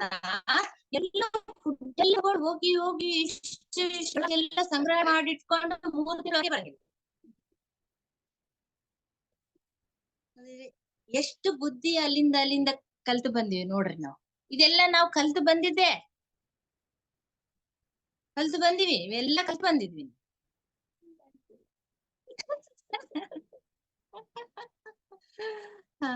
ಆದ್ರೆ ಸ್ಟಾರ್ಟಿಂಗ್ ಜನ್ಮಗಳು ಏನ್ ಮಾಡ್ತೀವಿ, ಇನ್ನೊಂದು ಬಲ ಪ್ರಯೋಗ ಮಾಡಿ ತಗೊಳ್ಳೋದು. ಇವಾಗ ಇಬ್ಬರು ಇದಾರ ಅನ್ಕೋರಿ, ಅವ್ರು ಇವ್ರನ್ನ ಮೋಸ ಮಾಡಿ ಎಲ್ಲಾ ಆಸ್ತಿ ತಗೊಂಡ್ಬಿಟ್ಟಾರೆ, ಸಮಥಿಂಗ್ ಏನೋ ಮಾಡ್ಯಾರ, ಬಲ ಪ್ರಯೋಗ ಮಾಡಿ. ಅದ್ ಏನಾಯ್ತು? ಜಗಳ ಆಯ್ತು, ಇಬ್ಬರ ನಡುವೆ ಜಗಳ ಆಯ್ತು, ಒಬ್ಬರು ಕೊಲ್ಬಿಟ್ಟಿದಾಗ ಏನಾಗುತ್ತೆ? ಒಬ್ರಿಗೆ ಪೊಲೀಸರು ಬಂದು ಅವನ್ನ ಹಿಡ್ಕೊಂಡು ಹೋಗಿ ಜೈಲ್ನಲ್ಲಿ ಇಟ್ಬಿಡ್ತಾನ. ಇಟ್ಟಿದ್ಮೇಲೆ ಅವನ ಜೀವನ ಎಲ್ಲ ಜೈಲ್ನಾಗ ಕಳಿತಾನ. ಅವನು ನೆಕ್ಸ್ಟ್ ಸತ್ತೋಗಿದ್ಮೇಲೆ ನೆಕ್ಸ್ಟ್ ಜನ್ಮ ತಾಳ್ತಾನ. ನೆಕ್ಸ್ಟ್ ಜನ್ಮದಲ್ಲಿ ಅವ್ರ ಅಂತರ್ವಾಣಿ ಏನ್ ಮಾಡುತ್ತೆ? ಇದೆಲ್ಲ ಏನು? ಜ್ಞಾನನೇ, ಅನುಭವದಿಂದ ಸ್ವೀಕರಿಸಿದ ಜ್ಞಾನ.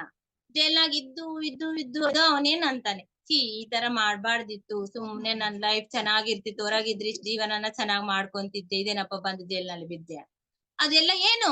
ಅನುಭವದಿಂದ ಬಂದಿರುವ ಜ್ಞಾನ. ಅದು ಯಾವಾಗೂ ಮರ್ತೋಗಂಗಿಲ್ಲ. ಮನುಷ್ಯ ಕೇಳಿದ್ರು ಮರ್ತೋಗ್ಬಿಡ್ತಾನೆ. ಅನುಭವದಿಂದ ಯಾವ ಜ್ಞಾನ ಬಂದಿರ್ತದ ಅದು ಮಾತ್ರ ಮರೆಯಕ್ಕೆ ಸಾಧ್ಯ ಇರಂಗಿಲ್ಲ. ಅದು ಎಲ್ಲಿ ಹೋಗಿ ಕೂರ್ತದಂದ್ರೆ ನಮ್ಮ ಜ್ಞಾನ ಭಾಂಡಾಗಾರದಲ್ಲಿ ಹೋಗಿ ಕೂತ್ಕೊಂಡು ಅದು ನೆಕ್ಸ್ಟ್ ಜನ್ಮ ಕೂಡ ಪ್ರೊಸೀಡ್ ಆಗ್ತದೆ, ಅದು ಕ್ಯಾರಿ ಫಾರ್ವರ್ಡ್. ಇವೆಲ್ಲ ಜ್ಞಾನ ನಮ್ಮ ಅಂತರಂಗದಲ್ಲಿ ಇರುತ್ತೆ, ನಮ್ಮ ಸೋಲ್ ನಲ್ಲಿ ಫೀಡ್ ಆಗಿರುತ್ತೆ ಎಲ್ಲ. ಅದು ಏಕೆ ಯಾವಾಗ ಯೂಸ್ ಆಗುತ್ತೆ? ನೆಕ್ಸ್ಟ್ ಅದೇ ಪೊಸಿಷನ್ ನೀನೇನನ್ನ ಮಾಡಕ್ ಹೋಗಿ ನೆಕ್ಸ್ಟ್ ಜನ್ಮದಲ್ಲಿ ಮತ್ತಿದೆ ಏನೋ ಒಂದು ಬೇರೆ ಕೆಲ್ಸ, ಇನ್ನೊಬ್ರು ದುಡ್ಡು ಕಸ್ಕೊಂಬಕ್ ಹೋದೆ, ಏನೋ ಅನ್ಯಾಯ ಮಾಡಕ್ ಹೋದೆ, ಅವ್ನ ಲಾಸ್ ಮಾಡಕ್ ಹೋದೆ, ಏನೋ ಒಂದ್ ಮಾಡಕ್ ಹೋದಾಗ ಅಂತರ್ವಾಣಿ ಹೇಳ್ಕೊಡುತ್ತೆ. ಬುದ್ಧಿ ಇಲ್ಲ ಇಷ್ಟಾದ್ರೆ ಕೂಡ ಲಾಸ್ಟ್ ಜನ್ಮದಲ್ಲಿ ಏನಾಗಿದೆ, ಲಾಸ್ಟ್ ಜನ್ಮ ಅಂತ ಹೇಳಂಗಿಲ್ಲ ಪಾಪ, ಯಾಕಂದ್ರೆ ನಮ್ ಜನ್ಮಗಳು ನೆನ್ಪಿರಂಗಿಲ್ಲಲ್ಲ. ಅದು ಅಂತರ್ವಾಣಿ ಎಚ್ಚರ ಮಾಡ್ತದೆ. ಏನಂದ್ರೆ ಅಲರ್ಟ್ ಮಾಡ್ತದೆ. ಏ ಬೇಡ ಬೇಡ, ಇದು ತಪ್ಪು ಕೆಲ್ಸ, ಹಿಂಗ್ ಮಾಡಿದ್ರೆ ಸುಮ್ನೆ ನಮ್ ಲೈಫ್ ವೇಸ್ಟ್ ಆಗುತ್ತೆ, ಈ ತರ ಮಾಡಕ್ ಹೋಗ್ಬೇಡ, ಬೇರೆ ಟೈಪ್ ಹೋಗು ಅಂತ ಹೇಳ್ತದೆ. ಇದೆಲ್ಲ ಜ್ಞಾನ ಯಾವಾಗ್ ಬೇಕು ಮನುಷ್ಯಗ, ಅವಾಗ ಹೊರಗ ಬಂದು ನಮ್ಗೆ ತಿಳಿಸ್ಕೊಡ್ತಾ ಇರುತ್ತೆ ಅಂತರ್ವಾಣಿ. ಆ ಜ್ಞಾನವನ್ನು ನೆನ್ಪಿಸ್ಕೊಡ್ತಾ ಇರುತ್ತೆ. ಇದು ಕರೆಕ್ಟ್ ಅಲ್ಲ, ಇದು correct, this is right, this is wrong, ಇದು ಕೆಟ್ಟ ಕೆಲ್ಸ, ಇದು ಒಳ್ಳೆ ಕೆಲ್ಸ, ಇದು ಗೈಡ್ ಮಾಡ್ತಾ ಇರುತ್ತೆ ನಮ್ಮ ಅಂತರ್ವಾಣಿ. ಅದನ್ನ ನಾವು ಹಿಡ್ಕೋಬೇಕು ಅಂದ್ರೆ ಪ್ರಶಾಂತವಾಗಿ ಫಸ್ಟ್ ಕೂತ್ಕೊಂಡ್ ಕಲಿಬೇಕು ನಾವು. ಅವಾಗ ಮಾತ್ರ ನಮ್ಮ ಅಂತರ್ವಾಣಿನ ನಾವು ಕೇಳಕ ಸಾಧ್ಯ. ಇಲ್ಲಾಂದ್ರೆ ಸಾಧ್ಯ ಇರಂಗಿಲ್ಲ.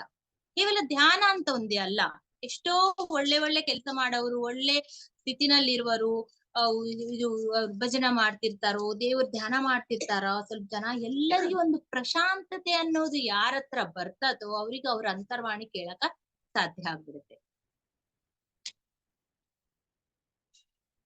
ನೆಕ್ಸ್ಟ್ ಜನ್ಮದಲ್ಲಿ ಅಂತರ್ವಾಣಿ ಕೇಳಿ ಏನಾಗುತ್ತೆ, ಕೇಳಿ ಕೂಡ ಮತ್ತೆ ಅವ್ರ ಚೇಂಜಸ್ ಅನ್ನೋದು ಆಟೋಮೆಟಿಕ್ ಬಂದು ನೆಕ್ಸ್ಟ್ ಜನ್ಮಗಳಲ್ಲಿ ಏನ್ ಮಾಡ್ತಾರೆ, ಒಳ್ಳೇದು ಕರ್ಮಗಳು ಜಾಸ್ತಿ ಮಾಡೋದ್ ಸ್ಟಾರ್ಟ್ ಮಾಡ್ತಾರೆ. ಕೆಟ್ಟ ಕರ್ಮಗಳು ಕಡಿಮೆ ಮಾಡ್ತಾ ಒಳ್ಳೆ ಕರ್ಮಗಳನ್ನು ಜಾಸ್ತಿ ಮಾಡ್ಕೊಂತ ಹೋದಾಗ ಏನಾಗುತ್ತೆ, ಬ್ಯಾಲೆನ್ಸ್ ಆಗೋದು ಸ್ಟಾರ್ಟ್ ಆಗುತ್ತೆ ಅನ್ಮಾತ. ಸೊ ಒಳ್ಳೆ ಕೆಲ್ಸದಲ್ಲಿ ನಮ್ಗೆ ಸುಖ ಸಿಗ್ತಾ ಇದೆ, ಸಂತೋಷ ಸಿಗ್ತಾ ಇದೆ, ನಮ್ಗ ಮತ್ತೆ ಒಳ್ಳೇದೇ ಆಗ್ತಾರ ಅಂತ ಯಾವಾಗ ಗೊತ್ತಾಗುತ್ತೋ ಅವಾಗ ಮನುಷ್ಯ ಆಟೋಮೆಟಿಕ್ ಆಗಿ ಕೆಟ್ಟ ಕೆಲ್ಸಗಳು ಕಡಿಮೆ ಮಾಡ್ತಾ ಬರ್ತಾನೆ. ಅವಾಗ ಅವಂದು ಏನಾಗುತ್ತೆ, ಪುರೋಗತಿ ಜಾಸ್ತಿ ಆಗ್ತಾ ಇರುತ್ತೆ. ಪುರೋಗಮನ ಸಿದ್ಧಾಂತದಲ್ಲಿ ಪುರೋಗಮನ ಆಗ್ತದೆ. ಇಲ್ಲಾಂದ್ರೆ ಮತ್ತೆ ತಿರೋಗಮನ, ನೀನ್ ಬ್ಯಾಕ್ ಮಾಡು, ಇನ್ನ ಬ್ಯಾಕ್ ಹೋಗ್ತಾ ಇರ್ತೀವಿ ನಾವು, ಮತ್ತೆ ಸ್ವಲ್ಪ ಜನ್ಮಗಳು ಹಿಂದಕ್ಕೆ ಹೋಗ್ತೀವಿ. ಎಷ್ಟು ಟೈಮ್ ವೇಸ್ಟ್ ಅಲ್ಲ.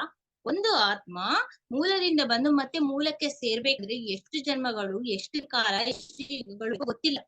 ಅಂತದ್ದು ನಾವು ಮತ್ತೆ ತಿರೋಗಮನ ಹೋಗೋದೇನು, 4 ಸ್ಟೆಪ್ ಹಿಂದೆ ಮುಂದೆ ಹೋಗ್ತಾ ಇರ್ತೀವಿ. ಫ್ರೆಂಡ್ಸ್ ಸ್ವಲ್ಪ ಇರ್ತಾರ, ಸ್ವಲ್ಪ ಹಿಂದಿಗೆ ಬಾರಿ ಕತ್ತು ಹೋಗೋಣ ಅಂತಂದ್ರೆ, ಕಡ್ದು ಬಿಟ್ಟಿನಿ, ಇಲ್ಲ ಸ್ವಲ್ಪ ಸ್ಟೆಪ್ ಸೇರ್ಬಿಟ್ಟಿನಿ, ಮತ್ತೆ ನಾನ್ ಬರೋದಿಲ್ಲ, ನೀವೇ ಬರ್ರಿ ಅಂತವೇ ಇಲ್ಲ. ಹಿಂದಕ್ ಬರಕ್ ತಯಾರಿರ್ತೀವಿ. ನಮ್ ಎನರ್ಜಿ ವೇಸ್ಟ್ ಅಪ್ಪ, ಇಷ್ಟು 10-20 ಸ್ಟೆಪ್ ಮತ್ತೆ ಇರ್ಬೇಕು, ನಾವ್ ಬರೋದಿಲ್ಲ, ನೀವೇ ಬರ್ರಿ, ನಾವಿಲ್ಲ ನಿಂದಿರ್ತೀವಿ, ಬರ್ರಿ ಎಲ್ಲರೂ ಕಲ್ತು ಹೋಗೋಣ ಅಂತ ಹೇಳ್ತೀವಿ. ಮತ್ತೆ ಈ ಜನ್ಮದಲ್ಲಿ ಬೇಡವಾ ಅದು, ಆ ಅವೇರ್ನೆಸ್ ಬೇಡವಾ, ಆ ಎಚ್ಚರ ಬೇಡವಾ ನಮ್ಗೆ? ಹಿಂದಿಕ್ಕೆ ಹೋಗೋದು ಹೇಗೆ? ಬೇಡ, ಮುಂದಕ್ಕೆ ಹೋಗದೆ ನಾವು ಪ್ರಯತ್ನ ಮಾಡ್ತೀವಿ. ಅದಕ್ಕೇನ್ ಮಾಡ್ಬೇಕು, ಇದೇ ಮಾಡ್ಬೇಕು, ಒಳ್ಳೆ ಕರ್ಮಗಳು ಜಾಸ್ತಿ ಮಾಡ್ಬೇಕು. ನೆಕ್ಸ್ಟ್ ಮತ್ತೆ ಇವರು ನಡು ಹೇಳ್ತಾ ಏನಾಗುತ್ತೆ, ಹಿಂದೂ ಗುರುಗಳು ಈ ಜಂತುದೆಲ್ಲ ಹೇಳಿದ್ಮೇಲೆ ಇವಾಗ ಜಾಸ್ತಿ ಅಲ್ಲ, ಇವಾಗ ನಿಮ್ಗೆ ಜಾಸ್ತಿ ಆಯ್ತಪ್ಪ ಗೊತ್ತು ಅನ್ಸ್ತಾ ಇದೆನಾ ಇರುತ್ತಲ್ಲ, ಇದೆಲ್ಲ ಅರ್ಚನೆ ಮಾಡ್ಕೊಂತ ನಿಂಗೆ ಯೋಚನೆ ಮಾಡ್ಕೊಂತಿರ್ತಾನ, ಈಗ ಮೇಲೆ ನೋಡಷ್ಟಿಗೆ ಅವ್ರು ಇರೋದೇ ಇಲ್ಲ ಹಿಂದೂಗಳು. ಮತ್ತೆ ಗಾಯಪ್ಪ ಹೋಗಿದ್ ಸೌಂಡು ಕೇಳ್ಸರಿಂಗಿಲ್ಲ. ಮತ್ತೆ ನೆಕ್ಸ್ಟ್ ಡೇ ನನ್ ಬಾಗಲ್ ಕಡೆನೆ ನೋಡ್ಕೊಂತ ಕೂತೀನಿ, ಹಿಂಗ ಬರ್ತಾರೆ, ಹಿಂಗ ಹೋಗ್ತಾರೆ, ನಾನ್ ನೋಡ್ತೀನಿ ಅಂತ ಹಿಂಗೆ ನೋಡ್ಕೊತ ಕೂತಾರೆ. ಕರೆಕ್ಟ್ ಟೈಮ್ ಗೊತ್ತಲ್ಲ, 11 o'clock ಬರ್ತಾರ. 11 o'clock ಹಿಂಗೆ ನೋಡ್ಕೊಂತ ಕೂತಿದಾಗ ಇದು ಏನೋ ಅಸಹಜವಾದದ್ದು ನಡೀತಾ ಇದೆ, ನಾನು ಇವತ್ತು ಕಂಡು ಹಿಡಿತೀನಿ ಅಂತ ಬಾಗಲ್ ಕಡೆ ನೋಡ್ಕೊಂಡು ಕುಂತಿದಾಗ ಹಿಂದೂಗುರು ನೆಕ್ಸ್ಟ್ ಡೇ ಬಂದಾಗ ಏನ್ ಮಾಡ್ದಾನಂದ್ರೆ, ನೀಟಾಗಿ ಬಾಗಲ್ ತೆಕ್ಕೊಂಡು ಮನುಷ್ಯರು ಬಂದಂಗೆ ಬಂದ್ಬಿಟ್ರು. ಅಂದ್ರೆ ಯಾವಾಗೂ ಸಿದ್ಧಪುರುಷರಾಗ್ಲಿ, ಜ್ಞಾನ ಇರೋರು ಇವರೆಲ್ಲ ಏನ್ ಮಾಡ್ತಾರೆ ಅಂದ್ರೆ, ಅವ್ರಿಗೆ ಪವರ್ಸ್ ಇದೆ ಅಂತ ವಿಷಯ ಮನುಷ್ಯರಿಗೆ ಗೊತ್ತಾಗಕ ಚಾನ್ಸ್ ಕೊಡೋದಿಲ್ಲ. ಅವ್ರ ಗ್ರೇಟ್ನೆಸ್ ಅವ್ರು ಎಂದು ಹೇಳ್ಕೊಂಡ್ವಿ, ನಮ್ಗೆ ಇಷ್ಟಿದ್ರೆ ನಾವ್ ಇಷ್ಟು ಹೇಳ್ಕೊಂತೀವಿ, ಅವರು ಇಷ್ಟಿದ್ರೆ ಇಷ್ಟು ಕೂಡ ಗೊತ್ತಾಗಕ ಕೊಡಂಗಿಲ್ಲ ಮನುಷ್ಯರಿಗೆ, ಇಲ್ಲಾಂದ್ರೆ ಹರಿದು ತಿಂದ್ಬಿಡ್ತಾರೆ,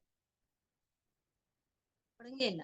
ನೀಟಾಗಿ ಎಲ್ಲ ಬಂದಾಗ ಡೋರ್ ತೆಕ್ಕೊಂಡ್ ಬಂದಾಗ ಗೊತ್ತು. ನೆಕ್ಸ್ಟ್ ಬಂದ್ಮೇಲೆ no introduction, nothing, no discussion, ನಿನ್ನೆ ಎಲ್ಲಿಗೆ ಸ್ಟಾಪ್ ಮಾಡಿ ಮತ್ತೆ ಅಲ್ಲಿಂದ ಸ್ಟಾರ್ಟ್, ನೋ ವೇಸ್ಟ್ ಮಾತುಗಳು, ಆತರ ಸ್ಟಾರ್ಟ್ ಮಾಡಿ ಈ ಜಗ ಸಾಮ್ರಾಜ್ಯ ಕೂಡ ಹೇಳಿ ಸ್ವಲ್ಪ ಹೇಳ್ತಾರೆ. ನೆಕ್ಸ್ಟ್ ನಾಳೆ ಇನ್ನ ಸ್ವಲ್ಪ ನಾವು ಮತ್ತೆ ಇದೆಲ್ಲ ಹೇಳಿದ್ರೆ ಮತ್ತೆ ಕೆಳಗ್ ನೋಡ್ಕೊಂತ ಇರ್ತಾನೆ. ನೆಕ್ಸ್ಟ್ ಡೇ ಬಂದಿದಾಗ ಫಸ್ಟ್ ಡೇ ಏನ್ ಮಾಡ್ತಾರ ಅವ್ರು ಅಂತಂದ್ರೆ, ಇವ್ರು ಪೀಟರ್ ಅವರು ಇಷ್ಟೆಲ್ಲ ಹೇಳಿದಾರಲ್ಲ, ನಾನ್ ಬರ್ಕೊಳ್ಳೋಣ ಅಂತ ಅನ್ಕೊಂಡು ಬರ್ಕೊಂತಾರೆ. ಅವ್ರು ಹೋಗಿದ್ಮೇಲೆ ಆ ಮಾತು ಅನ್ಕೊಂತಾರೆ. ಅದ್ರ ನೆಕ್ಸ್ಟ್ ಡೇ ಬಂದಾಗ ಆ ಹಿಂದೂ ಗುರು ಫಸ್ಟ್ ಬರೋಣ ಏನ್ ಬರ್ಕೋಬೇಕು ಅನ್ಕೊಂಡಿದ್ಯಾ? ಬಹಳ ಒಳ್ಳೆ ಕೆಲ್ಸನೇ ಅಂತ ಹೇಳ್ಬಿಟ್ಟು ನಾನ್ ಮನ್ಸಿನಲ್ಲಿ ಅನ್ಕೊಂಡಿದ್ ನಿಮ್ಗೆ ಹೆಂಗ್ ಗೊತ್ತಾಯ್ತು ಅಂತ ಕೇಳ್ತಾರ ಅವ್ರು. ಕೇಳಂಗಿಲ್ಲ, ಮನ್ಸಿನಲ್ಲಿ ಅನ್ಕೊಂತಾರೆ. ನಾನ್ ಮನ್ಸಿನಲ್ಲಿ ಅನ್ಕೊಂಡಿದ್ದು ನಾನ್ ಬರ್ಕೊಂಡಿದ್ದಿಲ್ಲ, ಇವ್ರಿಗೆ ಹೆಂಗ್ ಗೊತ್ತಾಯ್ತು ಅಂತ ಡೈರೆಕ್ಟ್ ಬುಕ್ ತಗೊಂಡು ಎಲ್ಲಾ ಚೆಕ್ ಮಾಡ್ತಾರೆ. Correct same as it is ಬರ್ದಾನೆ ಇಲ್ಲ ಮತ್ತೆ ನನ್ನ ಉಪ್ಪು ಖಾರ ಹಾಕಿದಾನೆ ಇದ್ರಲ್ಲಿ ಅಂತೇಳಿ.